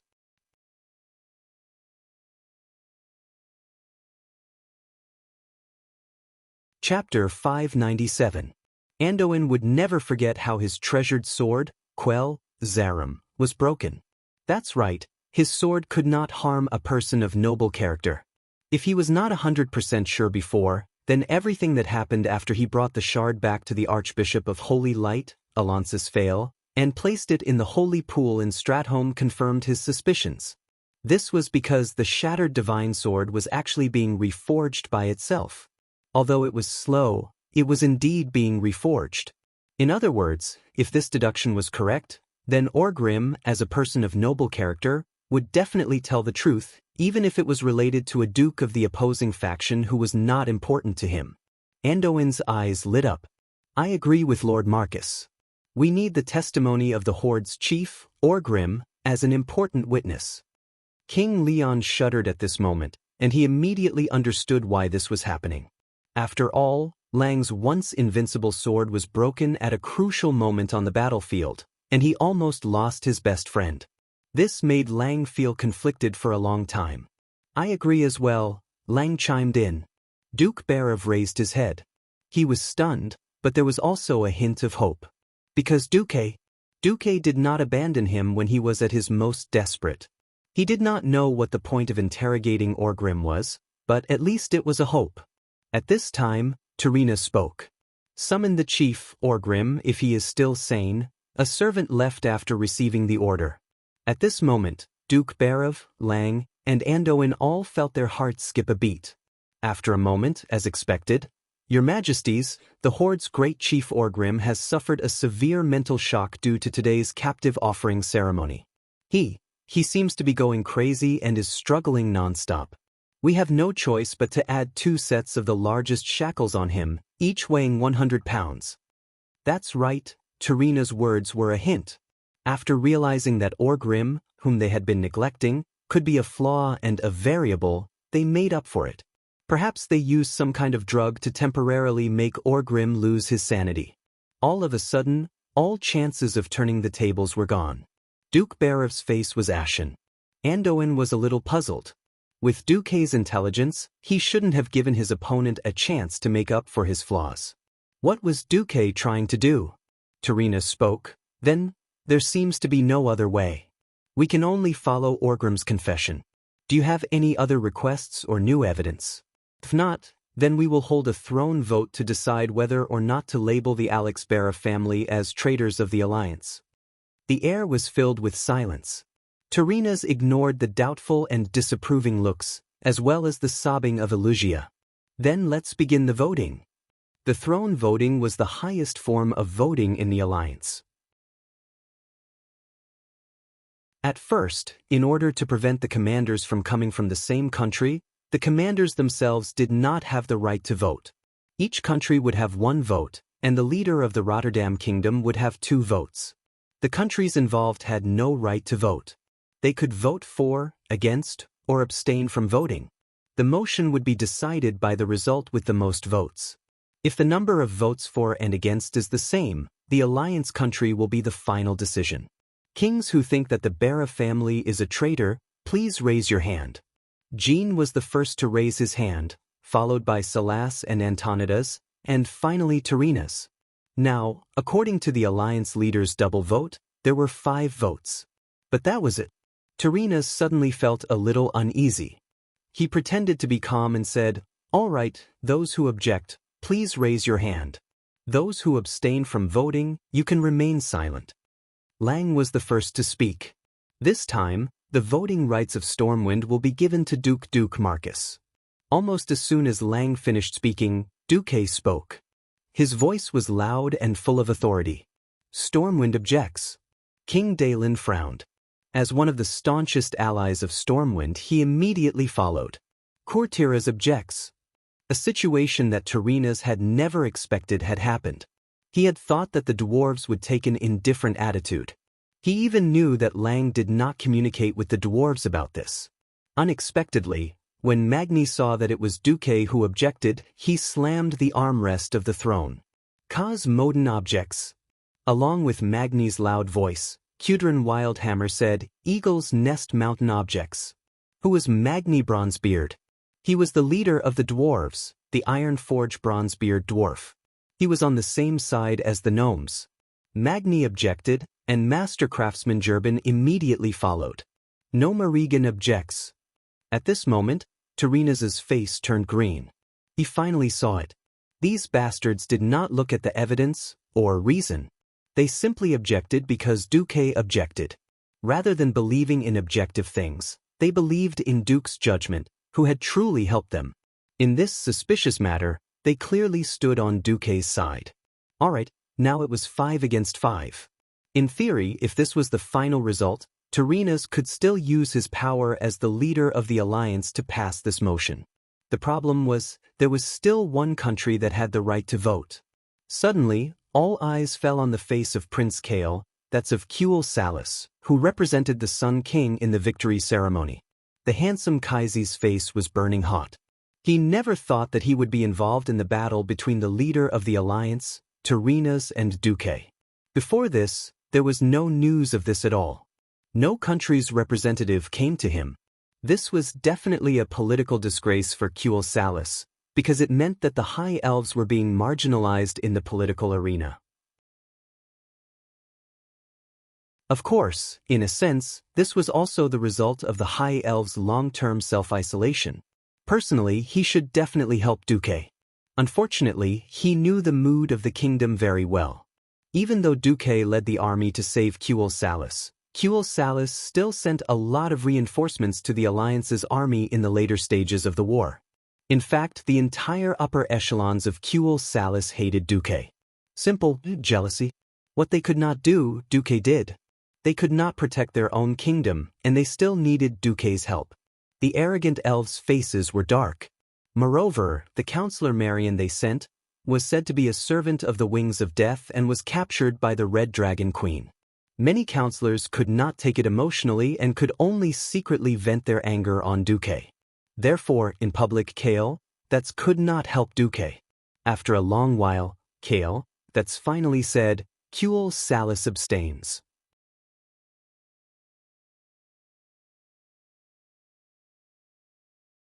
Chapter 598. Kale, that was in a miserable situation. He never thought that things would turn out this way. Right now, he was stuck in the middle, with no one on either side. After Kuel Salus was invaded, Kale, that's had a clear understanding that the era of isolationism was over. He didn't know what would happen in the future, but it was right to have a good relationship with Rotterdam. On the other hand, it was also irrational to offend Duque, the smartest person in the entire alliance. Not only did he feel like his long-term emotional investment had gone to waste, but he also had an ominous premonition that came from fate. This made Kale, that's very uncomfortable. If he didn't want to play it safe and wanted to see the situation clearly before making a decision, this wouldn't have happened. If the previous vote had already been decided, Kuel Salus wouldn't have to be a clown. He never thought that after Lang handed over the voting rights to Duque, the 5 heads of state actually completed 5 votes in 3 seconds, and all of them were against. This pushed Kuel Salus to the top of the wave. After shouting out the word abstain, with all his courage, Kale, that's mouthed sorry, to Duque. He didn't know how much of Duque's impression of him would be restored by doing this, but if he didn't do anything, he would never forgive himself. It's okay. Duque didn't mouth it, but said it out softly. You heard at least half of the kings. This made Kale, that's feel awkward again. Someone else was the one who was really embarrassed. Terenas was forced to a dead end. He had never imagined that the alliance would be split because of a duke from a small country. He was so close to being slapped in the face. Of course, he could suppress the accusation of Duke Barev's rebellion for the sake of the alliance's harmony. That way, he would have to face a lot of opposition in the country. All his previous plans against Alterac would be for naught. In fact, from the beginning, Terenas knew that it was impossible to completely annex Alterac in a short period of time. So, from the beginning, he used a more indirect method, such as handing it over to someone who was trustworthy, talented, and seemed to be interested in peace and unity. Unfortunately, it seemed that even the first step of clearing the obstacles for Lord Prestel's ascension to the throne was met with great resistance. He really wanted to kill Duque. Why did the Stormwind Kingdom publicly announce that all the refugees would retreat within a year, and that they had no intention of touching any part of the Rotterdam Kingdom's territory at all? Yet, at this juncture, the Rotterdam Kingdom was stuck between a rock and a hard place. If Alicia was really Duque's woman, Terina's might be more wary, but no matter how many times he checked, the maids of Rotterdam swore that Alicia was definitely a virgin. He really did not understand why Duque, who had no interest in Alterac, would protect Duke Barov. Terina's Menethil gripped the king's scepter tightly in his hand, the muscles in his face trembling, and he took 3 deep breaths. He still made a decision. According to the Iron Law of the Alliance, I hereby, as the leader of the Rotterdam Alliance, declare that although there is no concrete evidence to prove that Duke Barov was involved in the rebellion against the Alliance, the Barov family of Alterac is guilty. But he was still guilty. If he didn't announce it, all of his plans would go up in smoke. Lord Darren's losses in the war would be irreparable. Lord Darren, the strongest human kingdom, would lose all of its face. The price he paid to Xion, the political capital he used to threaten Salas, and the consequences of forcing Dalaran to obey him would all go down the drain. He would have to bear all of it himself. There was no turning back. Terina's had no choice but to declare it, even if it meant offending many kingdoms and the most legendary hero of the Alliance, Duke Marcus. On the other side, Illucia's body trembled, but Duque held her hand. Illucia looked up in disbelief, and suddenly heard Duque's words.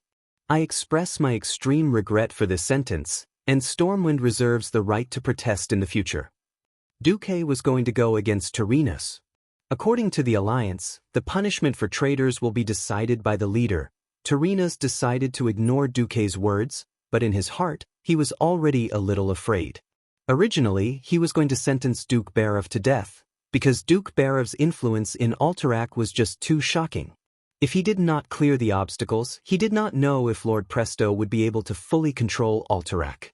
His biggest mistake was to misjudge Duque's influence in the Alliance. Terina stared at Duque, and saw the threat in Duque's eyes. His heart skipped a beat, but he gritted his teeth and changed his words. In the name of the leader of the Rotterdam Alliance, I announce that in view of the Barov family's full support to the Alliance, their crimes will be reduced.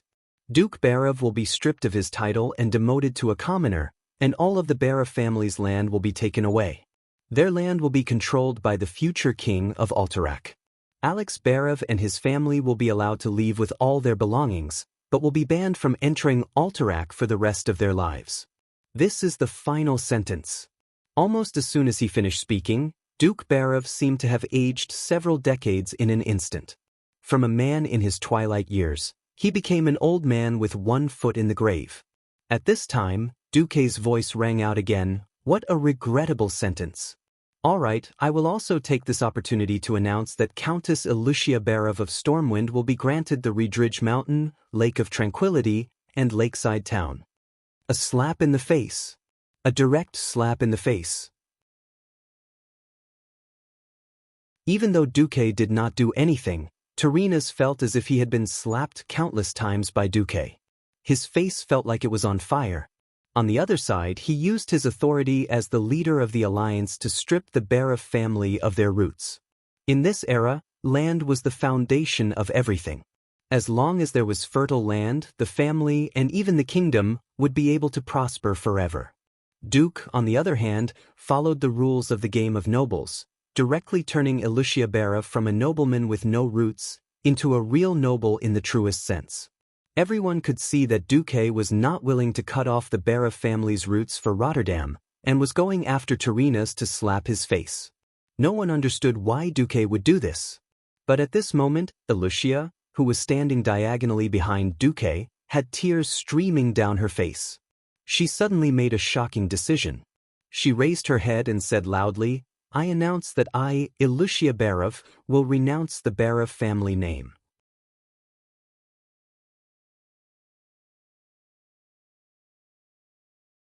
Chapter 599. Illucia was very brave. This was an era where bloodlines were very important. Almost every noble considered themselves descendants of Thoradin the Great. In fact, even the current royal families of the Seven Kingdoms were mostly companions who fought alongside Thoradin the Great 2,800 years ago. For example, Tarina's ancestor, Lorden, and Sora's Trollbane's ancestor was given the surname Trollbane by the Great. No one could deny the importance of a noble bloodline in the human world. Everyone knew that since Duque dared to protect Eluhia, the Barov family would not be severed in the distant future. In a sense, as long as Eluhia still carried the name of Barov, even if she was defined as a traitor, although this traitor was questionable, she would still be a noble daughter. Under the premise that Duque refused to marry a princess of the Seven Kingdoms, even if he married Eluhia and changed her surname to Barov, no one would think that there was anything wrong with Duque. On the contrary, the Marcus that Duque made up was a lowly surname in the eyes of the nobles. And Eluhia's announcement of giving up her surname was actually out of good intentions. She did not want Duque to offend the strongest human kingdom, Lordaeron, because of her. That was the thinking of the nobles of Azeroth. Tarina's heaved a sigh of relief when Eluhia made that declaration. In the eyes of many kings and nobles, Duque's side had given in.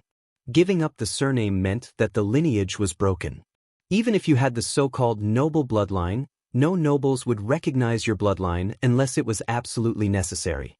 Who knew? Duque was not going to have it. Shut up. Eluhia, your two brothers should be hanged, but your father is not guilty. Taking away the fief is already the biggest punishment for you and your parents. Since His Highness Menethil did not take away the surname of Barov, you don't have to, and you don't have the right to, give her up. The count under me can only be Eluhia Barov, and not a woman without a surname. As soon as these words came out, the throne room simply shook the earth and mountains. Crazy. He was going crazy. Duque was going to fight Tarina's to the death. What kind of enmity did they have with each other? Generally speaking, there was no enmity of killing one's father or stealing one's wife, nor was there any feud between the two countries. It was impossible for there to be such opposing emotions. What was Duque doing? If it was in private, Tarina's would have exploded like a volcano. But this was a throne conference. You are condemning Prince Barov, he is conferring a daughter, and in theory it is not the same thing at all. Tarina's trembled violently as if he had been electrocuted by Yang Shosho. Duque wasn't just slapping him in the face, he was slapping him in the face, peeling off his skin, spitting on him, peeing on him, and finally playing disco dancing on his ancestral grave. If he didn't do something to suppress Duque today, then he really wouldn't be able to survive in the future. Only Lang and Anduin knew that Duque was not giving Tarina's any chance at all. They looked at the four guards behind them and chose to remain silent. Take your father away, Countess Eluhia. After instructing Eluhia to support the old Duke, who could barely walk, Duke Barov left. Duke once again looked at Tarina's. Tarina's finally made his move. He stood up and raised the king's scepter high. Today is a day of celebration for the Alliance's victory. We have expelled the traitor Barov from the Alliance. Today is also a day of celebration for the 11 countries of the Alliance. I believe that there should be no empty seats on the 11 thrones, so I would like to introduce the descendant of the Alterac royal family, the Lord of Pristo. First, the door to the side hall opened, and a group of Rotterdam royal family guards walked in, each holding a copy of the identity document of the Lord of Pristo. In this era, the most important thing to prove a noble's bloodline was a genealogy. A set of magically preserved genealogy was the most valuable evidence. Then, with a so-called ancestral relic, and a simple blood test to match the marriage partner between nobles with the royal genealogy of other families, they would basically be 100% confirmed as descendants of nobles. Seeing this, Duque was dumbfounded. Damn, this is the so-called absolute proof? Forget about DNA, there wasn't even a blood test. Duque felt like he was in a trance. Acting pretentious was actually this simple. If I had known earlier, I would have also gotten myself a pretentious genealogy and then made up my name to be the Kaiser and Caesar emperors who followed great Emperor Saladin. Duque silently looked at the group of kings and nodded. Then, the main character of the day finally appeared. Many people thought that the Lord of Pristo's expression would be even happier. After all, it was not every day that someone became a king. Of course, the hereditary one was not one of them. When the 5-meter-tall main door of the main hall opened with a trumpet, Lord Daoist Pristo walked out from the fully opened magnificent door. Many people who saw this lord for the first time were shocked. Lothar was already very tall and burly among humans, but this Lord of Pristo was even taller. At a glance, he was at least 10 meters tall. For humans, this was the domain of giants.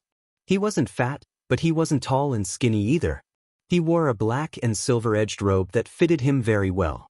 The deep black gave others a noble and elegant impression, and the silver lines outlined his perfect figure. Of course, the most eye-catching part was the ferocious dragon head embroidery on his left chest. The ferocity of the dragon head leaping out of his clothes was even more powerful than the lion emblem of Stormwind. At this moment, he clearly hadn't participated in the war against the Horde, but he just looked like a mighty war hero. It was rare for Aurelia to tease Duque at a time like this. Duque, he looks more like a hero in the Alliance than you do. Just like, Duque replied calmly. Lord Pristo first saluted Tyrrhena's, then bowed elegantly. From the north, to the east, to the south, and then to the west, he repeated this gesture in every direction of the throne room. It was an incomparable gesture of etiquette.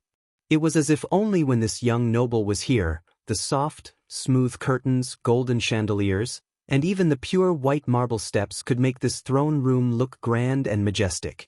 Daoist Pristo greets your majesties and commanders. After greeting everyone, Pristo stood straight like a javelin in the middle of the throne room.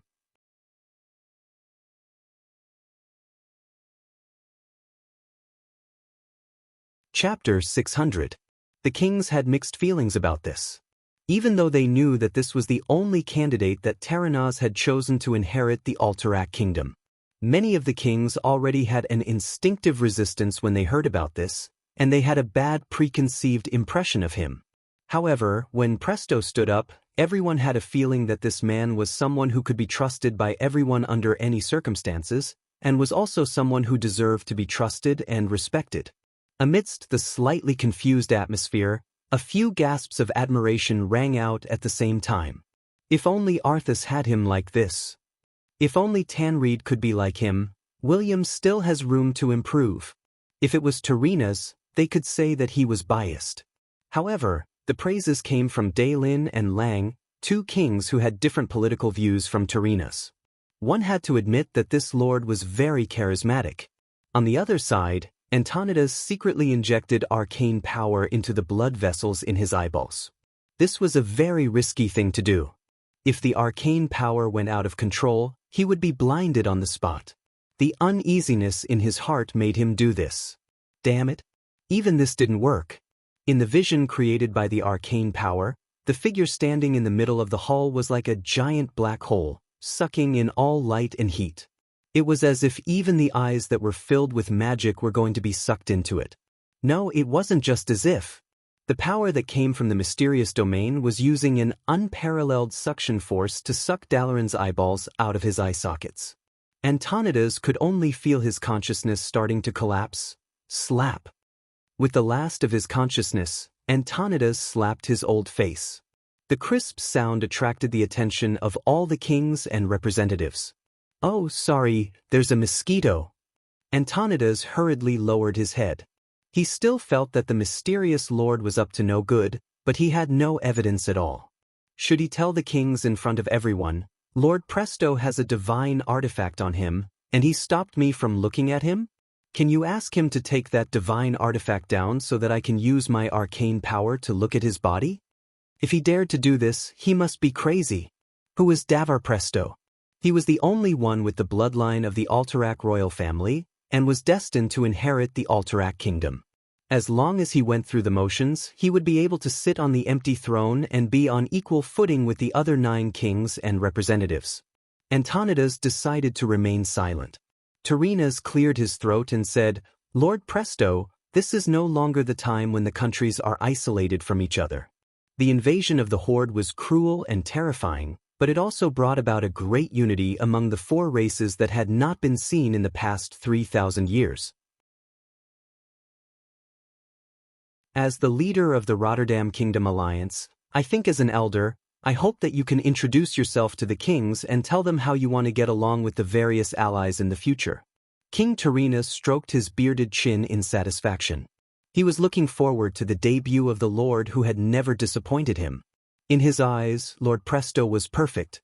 Presto raised his head and stared at the sky with his eyes that were as deep as the night. Just this sentence, just this opening that was full of masculine charm, caused a silent uproar among the kings. For this terrible war, the alliance has sacrificed too much. The fertile farmland has been turned into scorched earth. Millions of farmers became soldiers and sacrificed their lives on that great battlefield. Now, the war is over, but all of us in the alliance must work together to rebuild this continent, feed the people, and bring life back to the land. I saw a report that made my heart ache. The Alterac Kingdom is less than half of what it was before the war.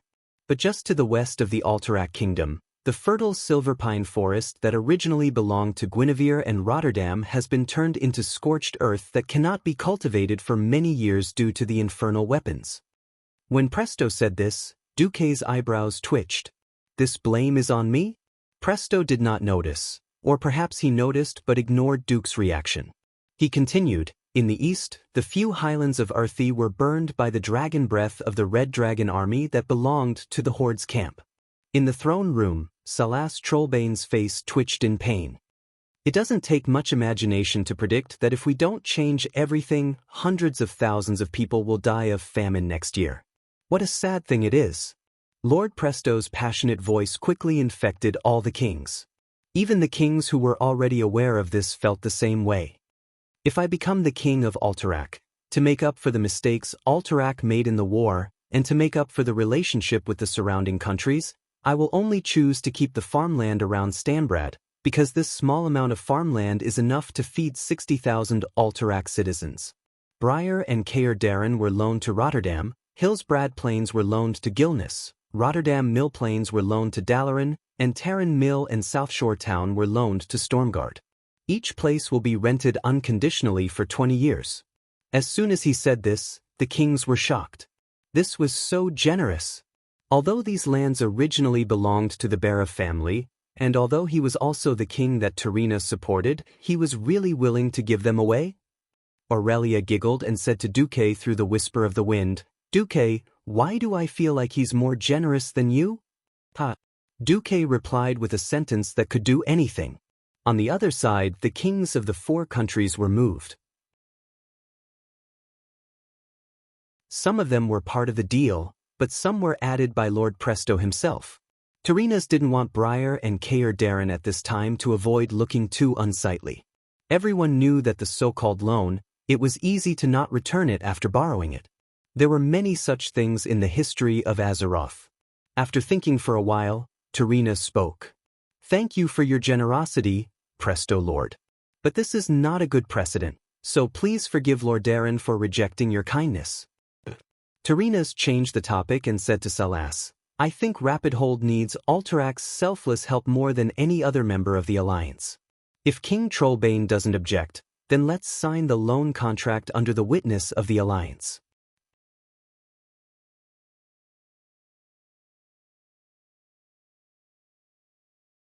Chapter 601. Tyrrhenus was very smart. He let Trollbane, who was originally just a passerby, take the blame. Did Salas have a choice? He immediately understood what Tyrrhenus was trying to do. Isn't Riptide's stronghold in need of food? Then start with this first. Otherwise, if they don't want it, don't expect to have food next year. What else could he say? Salas could only nod bitterly. Then I thank you on behalf of the people of Strongguard. But it won't take as long as 20 years. At this time, Salas suddenly met Xion's reproachful gaze. He had to change his words. All right, then Strongguard will accept it. As long as Alterac asks, we will return the land next year. Now it was obvious that they were saying, do you dare to take the land if they are willing to give it to you? With Salas as the first target, would the other kingdoms be far behind? Daelin, Magni, Kudrin, Kale. These kings and representatives who had no need for Alterac's land all frowned. On the surface, everything seemed to be going according to the rules. Anyone with a discerning eye would immediately realize that this was actually 3 rogue kingdoms pulling a kingdom that had no choice but to submit. In the name of justice and cooperation, this was the cruelest way to divide up a weak kingdom like Alterac. Almost every king and representative who did not participate could not help but ask themselves, is this the kind of alliance our kingdom wants? At this time, Lord Presto suddenly bowed deeply. I am impressed by the greatness of Lord Darren. But, Your Majesty, you may not think for yourself, but I hope you can think for the people of Silverpine Forest who have lost their land. How about this? Your Majesty's beloved daughter, Princess Kalia, is the most beautiful person in the world. If I ascend the throne, please allow me to propose to Princess Kalia with Briar and Kale, Darren as betrothal gifts. A single stone caused 1,000 ripples. The other kingdoms who were still a little suspicious finally saw Terena's moves. First, he used real or fake evidence to get rid of Duke Barav, the most powerful person in Alterac. Then he supported a real puppet to take over. Finally, he used a royal marriage to solidify their friendship and alliance. Of course, 10 or 20 years later, if this King Presto accidentally died, then the little prince with Menethil's royal blood would become king. What was annexation? This was annexation. Humph. Dai Lin and Magni snorted coldly. Kudrin and Gerben didn't know that much, but when they saw Magni's cold snort, they also followed suit. It sounded like a humming duet. Terena's was embarrassed to be sneered at by the 4 kings. However, Brill and Caer Darren were 2 super fertile lands. The show could only go on. Terena's pretended not to hear, and put on the face of a kind elder. If Kalia doesn't object, I'm sorry, I'm a father before I'm a king. I need my daughter's approval. Of course. Presto bowed deeply again. The kings did not have to wait for long. Princess Kalia, who had probably been waiting for a long time, arrived. After not seeing her for a long time, Princess Kalia had become even more beautiful. A 16-year-old girl was at the golden age of beauty, starting to transform from a young girl to a mature woman. Perhaps it was an illusion, but Princess Kalia seemed to have grown a little taller. She looked even taller, and she easily wore this pure white lace dress that looked like a wedding dress.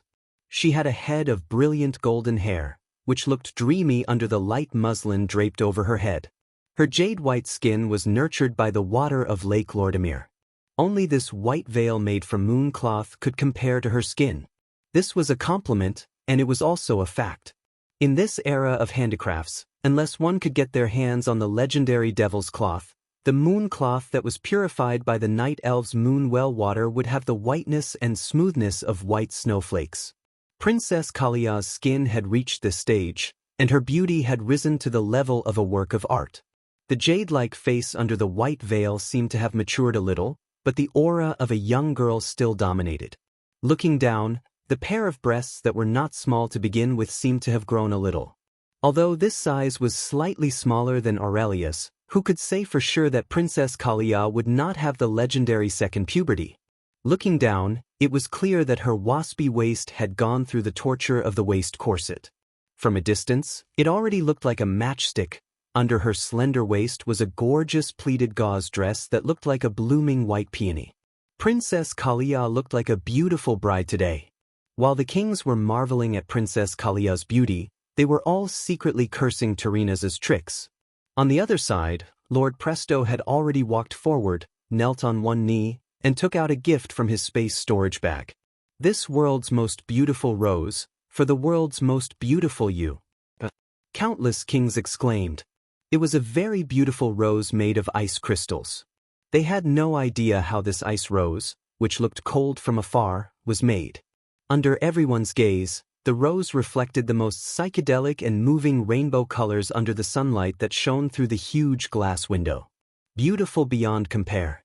Mesmerizing and dazzling. No girl who was in love for the first time would not like this kind of special gift that was so dazzling and beautiful that it could not be described with words. Unless this girl had seen better with her own eyes. Princess Kalia looked very apologetic, and then she yawned. The yawn. A yawn that symbolized boredom and contempt. A yawn that made Lord Delwar Presto confused, and made King Tyrrhenas suddenly feel that something was wrong. King Tyrrhenas suddenly understood why. Kalia was a good and obedient child. She knew her fate from a young age, and would never dare to resist his will. But the other's gift was not good enough, and he could not force Kalia to force herself to admit that this was the best gift in the world, right? Damn it. At this moment, Tyrrhenas felt like killing someone. I'm sorry, Lord Presto. Although I would like to say that your rose is the most beautiful in the world, I cannot lie as a believer of the holy light. As she said this, Kalia took out what looked like an ice rose from her space storage bag. Under the dazzling sunlight, every single ice rose petal was clearly visible. Layer upon layer, they formed a blooming rose. Not only that, but there was a faint flame flowing between the cold petals and petals, flickering. Just this dreamlike appearance alone caused the kings to exclaim in surprise. Presto was stunned. Tyrrhenas was stunned. Many kings who had not seen this before were stunned.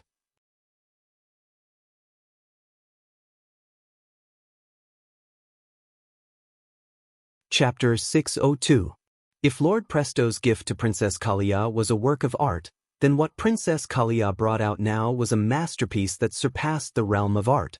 Now, what Princess Kalia had brought out was a masterpiece that surpassed the realm of art. A godly masterpiece. It was a god-level masterpiece. When the kings could not help but exclaim in admiration, King Tyrrhenas slapped his forehead. He could not believe his eyes. If Presto had given a more exquisite gift, it would have been acceptable. Why did he have to give her a rose? If Presto had given her a more exquisite gift, it would have been acceptable. Why did he have to give her a rose? Was he not looking for trouble? With Duke's incomparably perfect magic rose as an example, any lesser rose would be a disgrace that would be thrown into the endless sea. Goss, who stood behind Lang, had been squinting ever since he entered the throne room, as if he did not care about anything in the world. However, when he saw the magic rose made of ice and fire magic, he said, "Not bad." This comment made his other three companions look at him. After all, he did not care about all the magic of the elves and humans in the world. But now, Duque's rose was worthy of his not bad comment? Tyrrhenas regretted giving Kalia the best space storage bag. That thing could stop the time of non-living things. But it was too late. Lord Presto's face finally lost his composure. He could hear the whispers from the thrones around him.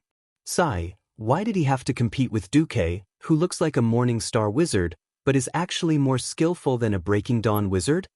This first impression is terrible. It's fine, it's just a bet. Turning back is not a given. Some kings discussed, some laughed coldly. But for the first time, Duque felt the malice from Presto. Duque's troubles did not stop there. The whispers of the great demon king came from the wind. Duque, so you gave the beautiful Princess Kalia such a beautiful rose. I've learned something new. Be good, stop fooling around. There's nothing between me and Princess Kalia. I'm not messing around. I'm just calmly telling you that this ranger, Aurelia Windrunner, is a little jealous. Well, the amount of vinegar there is about the same size as the Wind Lake. Hey, a wind lake with a diameter of more than 10 kilometers? So jealous? You call this calm? You call this xiao? Just a mere only? Is it worth it? Duque turned his head back bitterly, but he caught a glimpse of Aurelia's sly smile from the corner of his eyes. Of course it's not worth it for the small matter before, but I'm going to be jealous for the big matter later. Don't ask me why I know. It's just a woman's intuition. On the other side, the proposal drama had already reached its climax. Presto's first offering was undoubtedly a failure. This Sir Lord's talent and knowledge were superior to all the other kings present. He knelt down resolutely on one knee.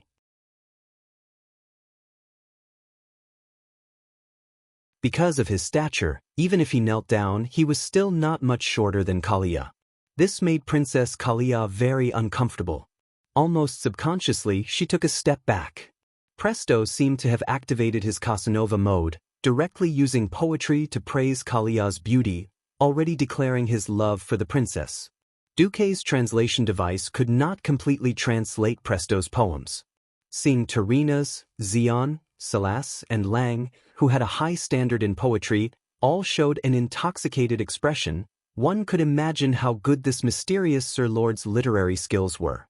Before Duque's transmigration, he was a super strong person who was proficient in everything, including the 3-character classic, 5-character verse, 7-character quatrains, 8-character essay, tang poetry, song poetry, etc. Unfortunately, Kalia's reaction was like a stone sinking into the ocean. For some reason, if it were any other princess or noble girl, they would definitely have fallen for these sweet words on the spot. Princess Kalia, who was famous for her weak personality, seemed to have eaten a weight of steel at this moment and just did not buy it. Ugh, why do I feel that the atmosphere is a little miserable and cold? My balls hurt? Tarina's also noticed something was wrong. After Presto finished reciting a poem, he had to interrupt. My child Kalia, such an outstanding young man. Not only is he of noble birth, but he is also extremely kind and wise. A young man like Davar Presto is a rare talent that only appears once in 1,000 years. He is different from those so-called heroes of unknown origins. Yes, Duque was unjustly implicated. Kalia held onto the hem of her dress with both hands, pursing her lips and not saying a word. Tarina's was at his wit's end. They had clearly agreed on this during dinner last night, and Kalia had accepted her fate. Why did she change her mind now? He had to make a big move. Lord Presto is the man who will soon become the king of Alterac. Only when he ascends to the throne can he ensure the peace of the Lordaeron Continent Alliance, and that hundreds of thousands of people will not starve to death in the coming year. Such an outstanding man, child, what are you hesitating for? You should know that there are not many men in this world who are worthy of you. At this moment, Princess Kalia's eyes were clearly filled with tears. But she still did not speak. Tarina's was also anxious, and simply announced, I'm sorry, everyone, my child seems to be a little too excited. As a father, I will agree to Lord Presto's proposal on her behalf. Then, since today is the day of victory for the Alliance, let us celebrate His Majesty Presto's ascension to the throne, and his engagement to my daughter Kalia. Alright, I'll ask you one last time. Regarding their matter, who agrees and who disagrees?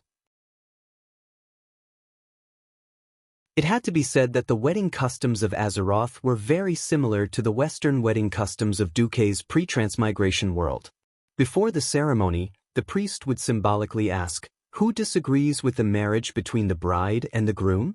In 99% of the cases, this was just *T to go through the motions. But today, at this moment, that 1 in 10,000 chance had appeared. Kalia spoke again, and her words were earth-shattering.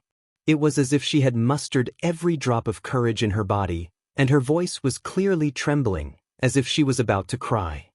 Esteemed father, can I not marry Presto? Silence. Dead silence. Everyone was dead silent. What was going on? Not only were the faces of the kings very interesting, even Presto's face looked as if it had been smeared with something called a joke. It was very interesting. Tarina's had painstakingly built up his forces, secretly suppressed Barav, and put on a big show. Wasn't it all to help Presto rise to power, and then use the marriage to control Alterac?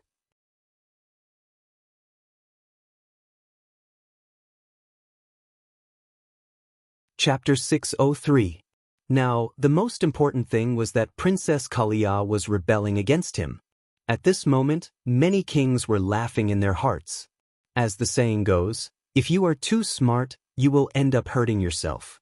Wasn't this like shooting yourself in the foot? It was very rude to laugh at this time.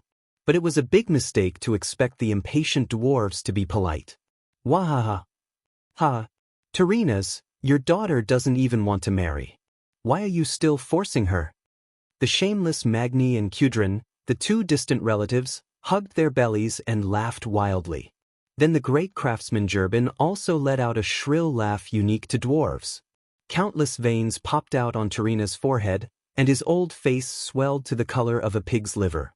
He could no longer control himself, and his voice became extremely sharp. Kalia. This is not the time for you to throw a tantrum. As a member of the Menethil royal family, your marriage has been destined to serve the country from the start. Let me tell you, you must marry Presto. Whether you like it or not, you will marry him. You can only marry him in this life, and not any other man. Kalia was so wrong that she burst into tears. In the next second, Kalia burst out with an incomparably explosive statement. Duque, what are you waiting for? Have you forgotten what you promised me? Suddenly, the three unscrupulous dwarves stopped laughing. Suddenly, all the other kings and representatives focused their strange gazes on Duque, who had been pretending to be a passerby ever since the Barav family left. Suddenly, Duke was pushed to the top of the waves by Kalia's words. Ha. Wait. Something was wrong. That's right, Duke was ready to make his move. He had waited for so long just so that when Tarina's drama reached its climax, he would kick Tarina's from the clouds of luck he had been dreaming of and send him straight to hell. The problem was, in Duque's plan, Princess Kalia was not part of it. No, it should be said that helping the princess out of her predicament was just a convenience. That night, Duque did it purely because the system elf had told him that Princess Kalia is looking at you from the balcony of the palace, so Duque wanted to give Tarina's a hard time. Now, because of Princess Kalia's words, the kings interpreted that the princess had an affair with Duque. If that was the case, everything could be explained. Why wasn't Princess Presto tempted by the marshal at all? Why was the princess prepared to counterattack with Duque's magic rose when Presto took out the ice rose sculpture? Why did the meek princess dare to go against the will of King Tarinas? It was all because they had Duque as their backer. Even if the kings were not shameless, at this moment, everyone's soul of gossip began to awaken, and it began to burn fiercely. Duque was embarrassed, especially when he felt Aurelia's gaze on him. He finally understood why Aurelia had said that her jealousy was as big as Fengxing Lake. How could it not be big? His lover was entangled with the princess of the strongest human kingdom. If it was true love, maybe Aurelia would let him go. But it was a melodramatic entanglement without any feelings. It could only be used by bards to write poems and sing plays, but it was actually useless. Ahem! Legolas coughed softly. Ugh, why did it have to be time to go on stage? Duque looked up at the sky at a 45-degree angle, speechlessly leaving a crocodile tear made of air. At this moment, Duque was possessed by Best Actor. At this moment, Duque was holding a non-existent little golden man in his left hand. He was like an actor who was about to step onto the podium and say that he had won the Best Actor award. He slowly stood up, and Duke's voice, which was excessively young but familiar to all kings, sounded again. I'm sorry, Your Majesty Menethil. I firmly oppose Her Highness Kalia marrying the Lord of Presto. The two dwarven kings exclaimed. Explosive. Too explosive. Were they going to stage a scene where the future king of Alterax's love was snatched away? Would this be the victory of a young couple who had pledged themselves to each other? Or would it end with the complete victory of Tarinas, the old king who represented the evil forces? The king's spirit of gossip was burning brighter and brighter. What is your reason? Tarinas said through gritted teeth. First, please allow me and my servant to present Princess Kalia with a few gifts. Tarinas nodded in the end. He could see the joy in his daughter's expression. But he still did not understand why the situation had changed so drastically. Why was Duke still stubbornly fighting with him for the sake of the Barav family's daughter, but in the next moment he seemed to be on good terms with his daughter and seemed to want to recognize him as his father-in-law? What about Davar Presto, the perfect chess piece?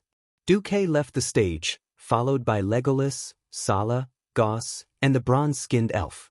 The kings had been wondering about this strange combination ever since Lang and Anduin brought them in. After all, the people they brought in were basically their trusted aides, such as Grand Dukes and so on. Only Lang and Anduin had unfamiliar guards. Duque brought a few elven guards with him. This combination was as strange as it could get. Of course, the one who was even more shocked was the Lord of Presto. He seemed to have foreseen that Duque's appearance was a slap to his face. No matter how well-mannered he was, he would not hold back his hostility towards Duque. Duque glared back at him. However, Duque paid more attention to Princess Kalia. Duque, are you finally willing to stand up? Princess Kalia bit her lip and unconsciously played with her fingers on her abdomen. Yes, I'm here as promised, Duque answered confidently.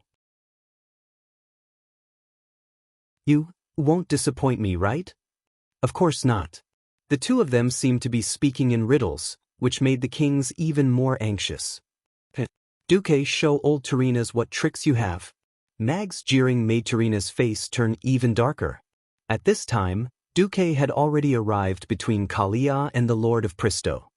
He directly turned his back to the Lord of Pristo, who had already stood up. From Kalia's perspective, the shadow of the taller and bullier Pristo's body was enough to cover the whole of Duque. Duque ignored her, and instead stepped forward to hold Princess Kalia's hand tightly. He then took a deep breath, and shouted to Tarina's, "The reason I object to their union is, Lord Pristo is the wing of death." As soon as he finished speaking, Duque pulled Princess Kalia and flew out with flash. Almost at the same time, the brightest light shone behind them.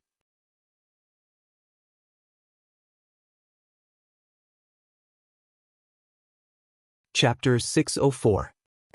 What? Since ancient times, there was no classic romance film without a love triangle. But wasn't the style changing too quickly? Even if it was to steal someone's love and turn it into hatred, shouldn't two men draw a line and set a date before dueling? Why did they suddenly attack? How did a romance film suddenly turn into a horror film? The four guards beside Duque, who seemed to be here to deliver gifts, suddenly opened the box, and a strong flash burst out from the box. The light from these flash bombs was controlled by the funnel-like reflective shield, and all of them shot at Lord Pristo's face, blinding him for at least a moment. Half of the kings were dumbfounded. Why was it half? Because the other half of the kings and their followers who were on good terms with Duque all heard Aurelia's anxious whisper of wind before they attacked. Danger! Pristo is the wings of death. This sentence was stuck half a second before Duque finished speaking. Daelin, Magni, Kale, and the others were very good at fighting. For these fellows who had stepped into the realm of heroes, half a second was enough. Almost at the same time, Daelin pulled out his machete, Magni and the Muradin brothers activated Avatar, and Kale, waved his hand to cover himself with 3 magic shields, not to mention Lang and Andoin, who were already prepared. Duque's appearance itself was the biggest signal. Almost at the moment when Duque said the words, "Wings of Death," Aurelia had already grabbed Lang's collar with one hand and Andoin with the other. With the help of the power of Storm, they rushed out of the throne room in less than half a second. In the arena, the most crucial arena, the 4 fellows who had deliberately changed their appearances had finally revealed their true forms. The first was Sala, the elven druid who had her eyes closed all this time.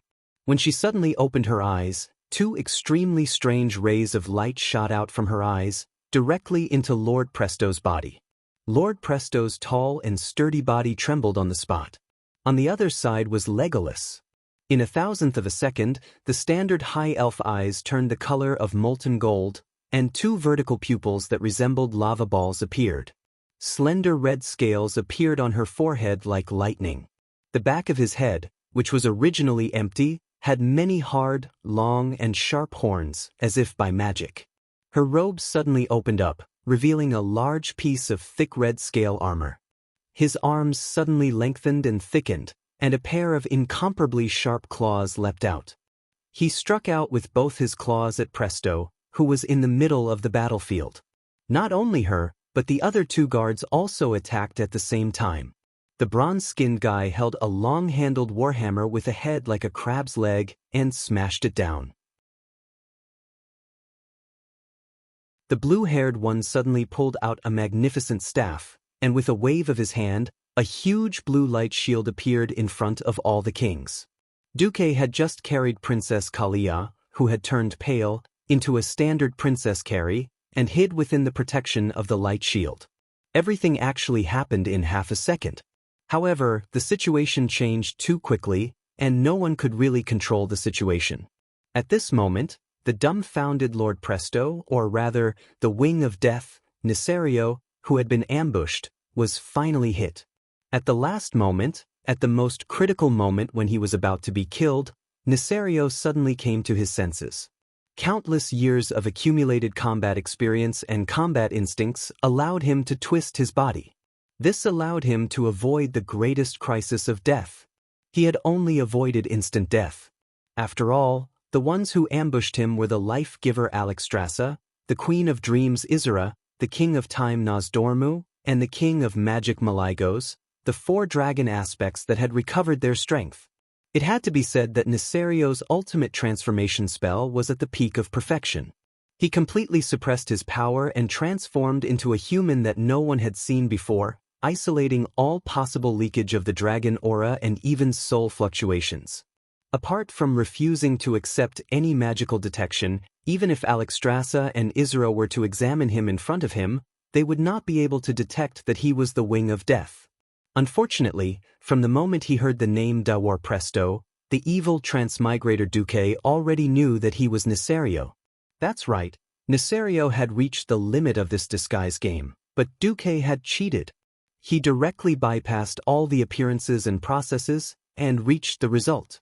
It was not that Nesario was not alert to Duque's four guards, but the problem was that the four Dragon Kings had used the same ultimate transformation spell under Duque's instigation. They had changed their appearance and aura. In the eyes of all the mortals, the four of them were just four blonde high elves. Unless Nesario dared to use Antonida's level of detection magic in front of everyone, he would never be able to tell that the four of them had used almost the same magic that he had used to reject detection. Hesitation, disbelief, and Nesario's pride in his ability to conceal himself had finally caused him to be ambushed. That's right. He had escaped the fate of being killed in seconds. This did not mean that he had escaped the sneak attack of the four Dragon Kings. Malygos' magic shield was not just for protection. This magic also turned into thousands of tiny magic needles on the ground at the same time, piercing into Nesario's legs. If Nesario was a standard dragon, this bit of damage would not even be able to pierce through his dragon skin. The problem was that he was in the human form with the lowest defense. In an instant, countless needle-sized lines of blood appeared on his legs. Nosdormu's warhammer smashed into Nesario's tilted head. He did not use all of his strength, but 70% of its power caused half of Nesario's head to cave in slightly from the corner of his left eyebrow to his temple. The most serious injury that Nesario suffered was Alexstrasza's claws. One of her claws tore apart the right side of his lower abdomen. The other claw completely penetrated his left lung, and 5 sharp dragon claws directly came out of his left chest. Dripping blood stained the 5 sharp claws. If Nesario was just a slightly stronger mortal creature, such an injury would be enough to put him on the countdown to death. But he was not. He was the Wing of Death, Nesario, the former guardian of the earth. Since the ancient war 10,000 years ago, it was once the strongest giant dragon. Roar! At the same time, several loud dragon roars exploded in the throne room. Among them, Nethario's shrill and tragic roar was the most terrifying.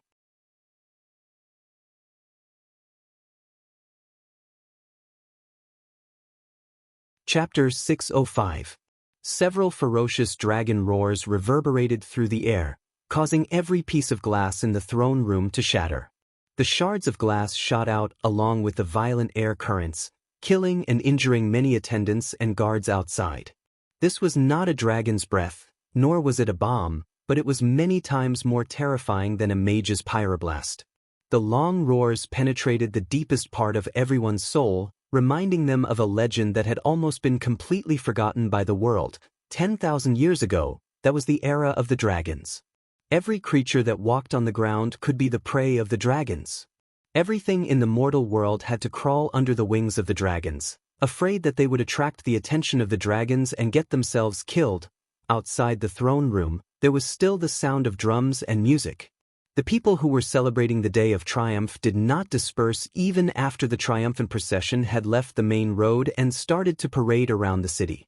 This was because the kingdom of Lordaeron had also invited a large number of performers, strange clowns, costumed dancers, and all kinds of bands.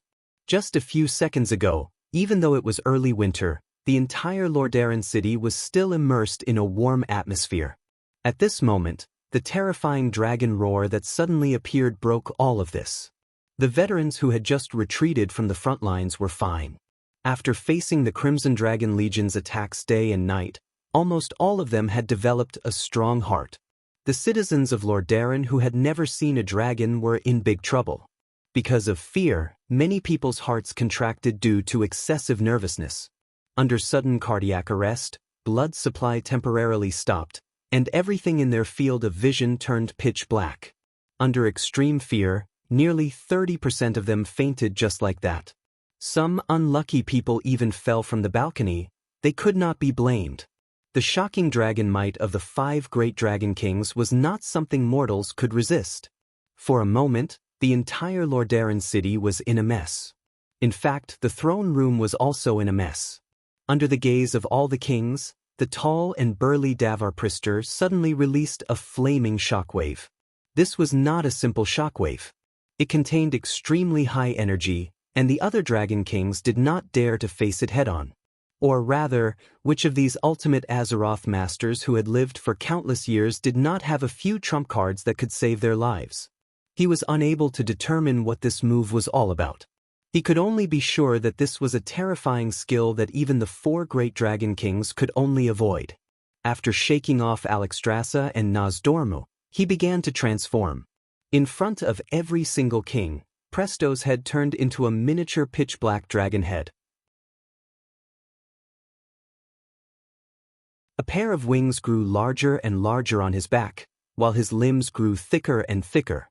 His once white and smooth skin was now covered in a layer of cuticle. Not only him, but the other 4 dragon kings also transformed at the same time. It grew larger and larger, more and more terrifying. In just a few moments, it had surpassed the range that a human's field of vision could accommodate at close range. It was foreseeable that in less than 5 seconds, the entire magnificent throne room would be burst apart by the 5 terrifyingly large ancient dragons. Let's go! It was unknown how Duque cast the spell, but the walls in the 4 directions of the hall were suddenly pierced by 4 huge icicles. These 4 completely hollow icicles were like a giant ice slide that led straight to the royal garden outside the hall. Daelin, Magni, and the rest jumped into the ice slide without hesitation and escaped smoothly. Jean, Salas, and Antonidas hesitated for a moment before sliding out with their people. Only Tyrannus, things had changed too quickly. Even now, he still could not believe his eyes. Oh my God! What have I done? That's right, the nobles in the country were seething with resentment. Their territories had been burned to the ground, and the capital had almost been conquered. They had formed the alliance, but they did not have the kind of influence that they had. In order to make up for all this, Tyrannus did not hesitate to offend the other alliance to take over Alterac.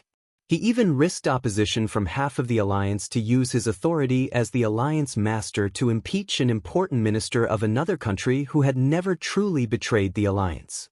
And then what did he gain? His beloved daughter did not listen to him and actually joined forces with Duque, whom he had failed to recruit. The lord that he trusted completely and was willing to promote as the king of Alterac was actually the infamous Deathwing Nesario, who was proven to be the one who caused the Red Dragon army to side with the orcs. That was Neltharion. For tens of thousands of years, he had caused countless deaths and destruction, and destroyed countless cities. He was one of the most evil beings in the world of human scholars, historians, and bards on countless occasions. Tyrannus could not imagine how the people would react when they found out that they were almost used by Deathwing, and that they had helped Deathwing become the king of Alterac. Today's losses might be great. Even if he had to pay a higher price, he had to shut the mouths of the various kings as soon as possible. Otherwise, if he were to be accused of being in cahoots with Deathwing, he would not be able to hold his position as the alliance master. I am also a victim of Deathwing's scheme. When Tyrannus finally completed the great achievement of plan completion, he suddenly realized that the plan he had just completed could be thrown into the gutter. Because the Red Dragon Queen Alexstrasza hit Nesario with her dragon tail, and when Nisario was about to rise into the sky, the Red Dragon Queen, who did not seem to know Tarina's suffering, shouted in the human language, "Nisario, your end is here. Don't think that we won't be able to find you just because you have become the Lord of Presto and hide under Menethil's protection." The roar was so loud and clear. At this moment, the hundreds of thousands of soldiers and civilians who had gathered in Lordaeron for the victory ceremony all heard it. Wow, King Menethil actually, no one dared to believe their ears, but the behemoth that was almost half the size of a town in the sky did exist. The flames under its wings were like a cloud of fire, and the corrosive liquid that was fanned out when the giant wings flapped was like a drizzle of stars. They were obviously inconspicuous droplets of liquid, but they were extremely corrosive. When these fine droplets were sprinkled on the palace below, they easily corroded the tiles, walls, statues, and ground, not to mention humans. Any creature that came into contact with a little bit of it would be instantly corroded, along with their armor, skin, and muscles.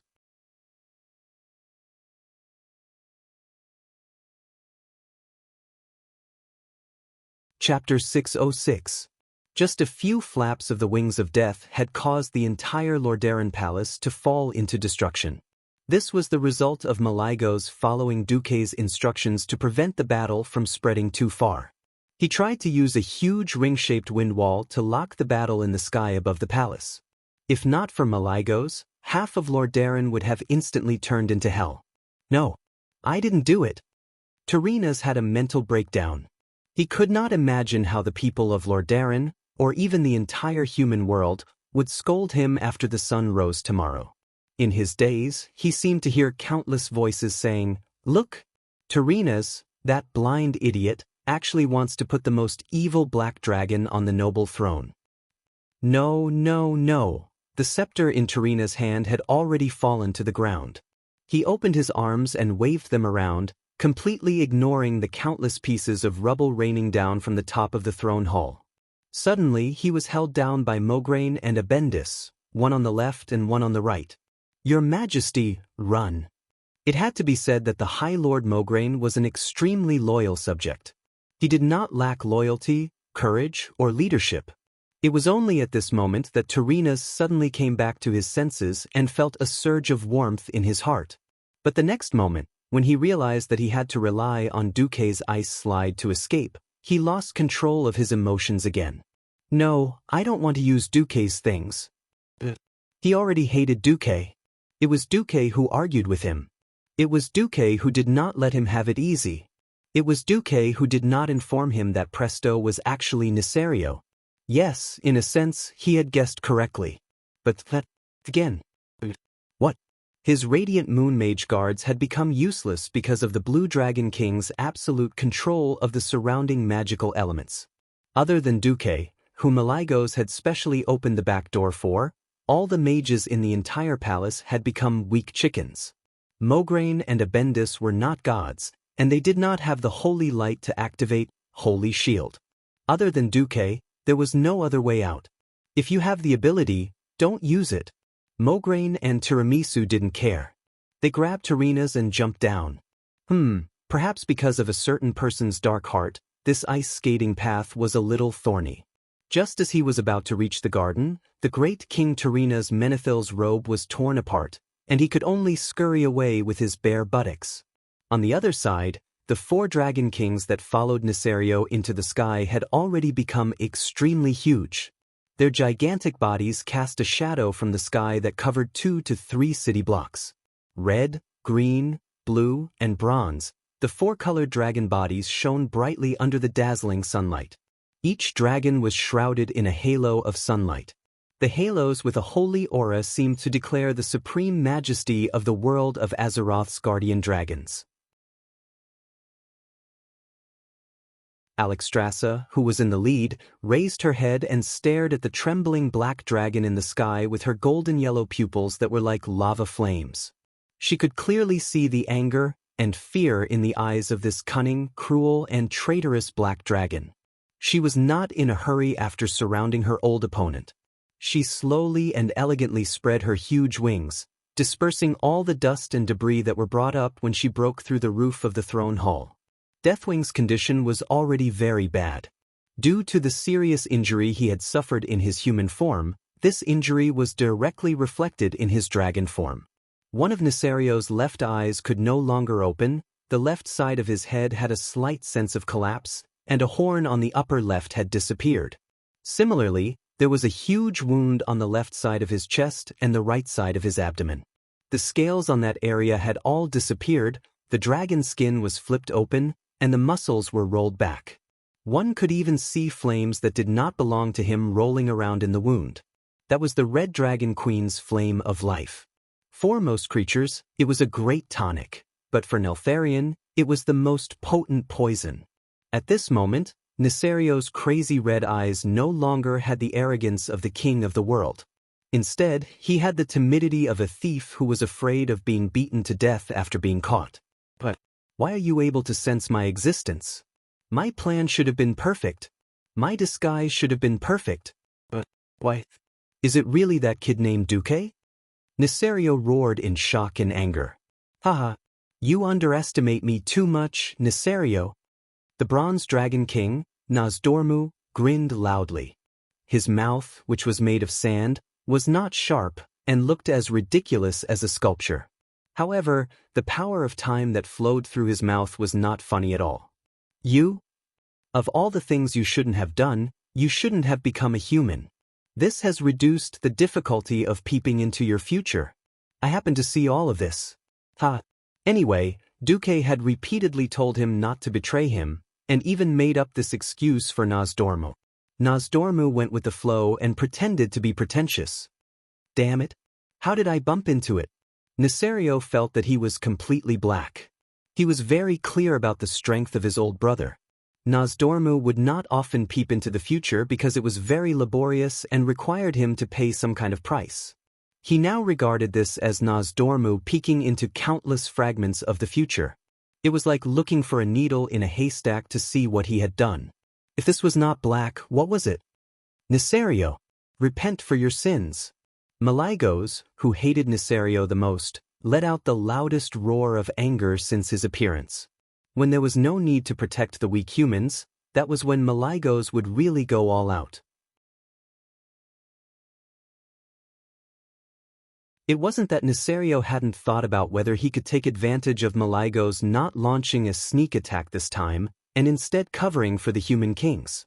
When he saw Malygos' eyes, which were still filled with anger and hatred, he immediately knew that Malygos had done this because of some agreement.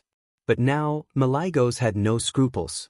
If he used humans as a cover, some people might feel the heartache, but Malygos would definitely not hesitate to kill him along with the ant-like humans below him. Nesario's brain was about to crash. Even when he was at his peak, he couldn't defeat his 4 brothers and sisters who had recovered their strength, let alone him who was already injured. Now he was even more injured. If he hadn't been injured, he wouldn't have had so much time to pretend to be a human and attempt to overthrow the alliance. He looked at the 4 dragon aspects that were in perfect formation, waiting to be slaughtered by the dragon aspects. Nesario was in despair. What should I do? What should I do? You're tuning in to the Wang Lin's Journey YouTube channel. Don't forget to subscribe and join us on this journey to catch the most captivating stories.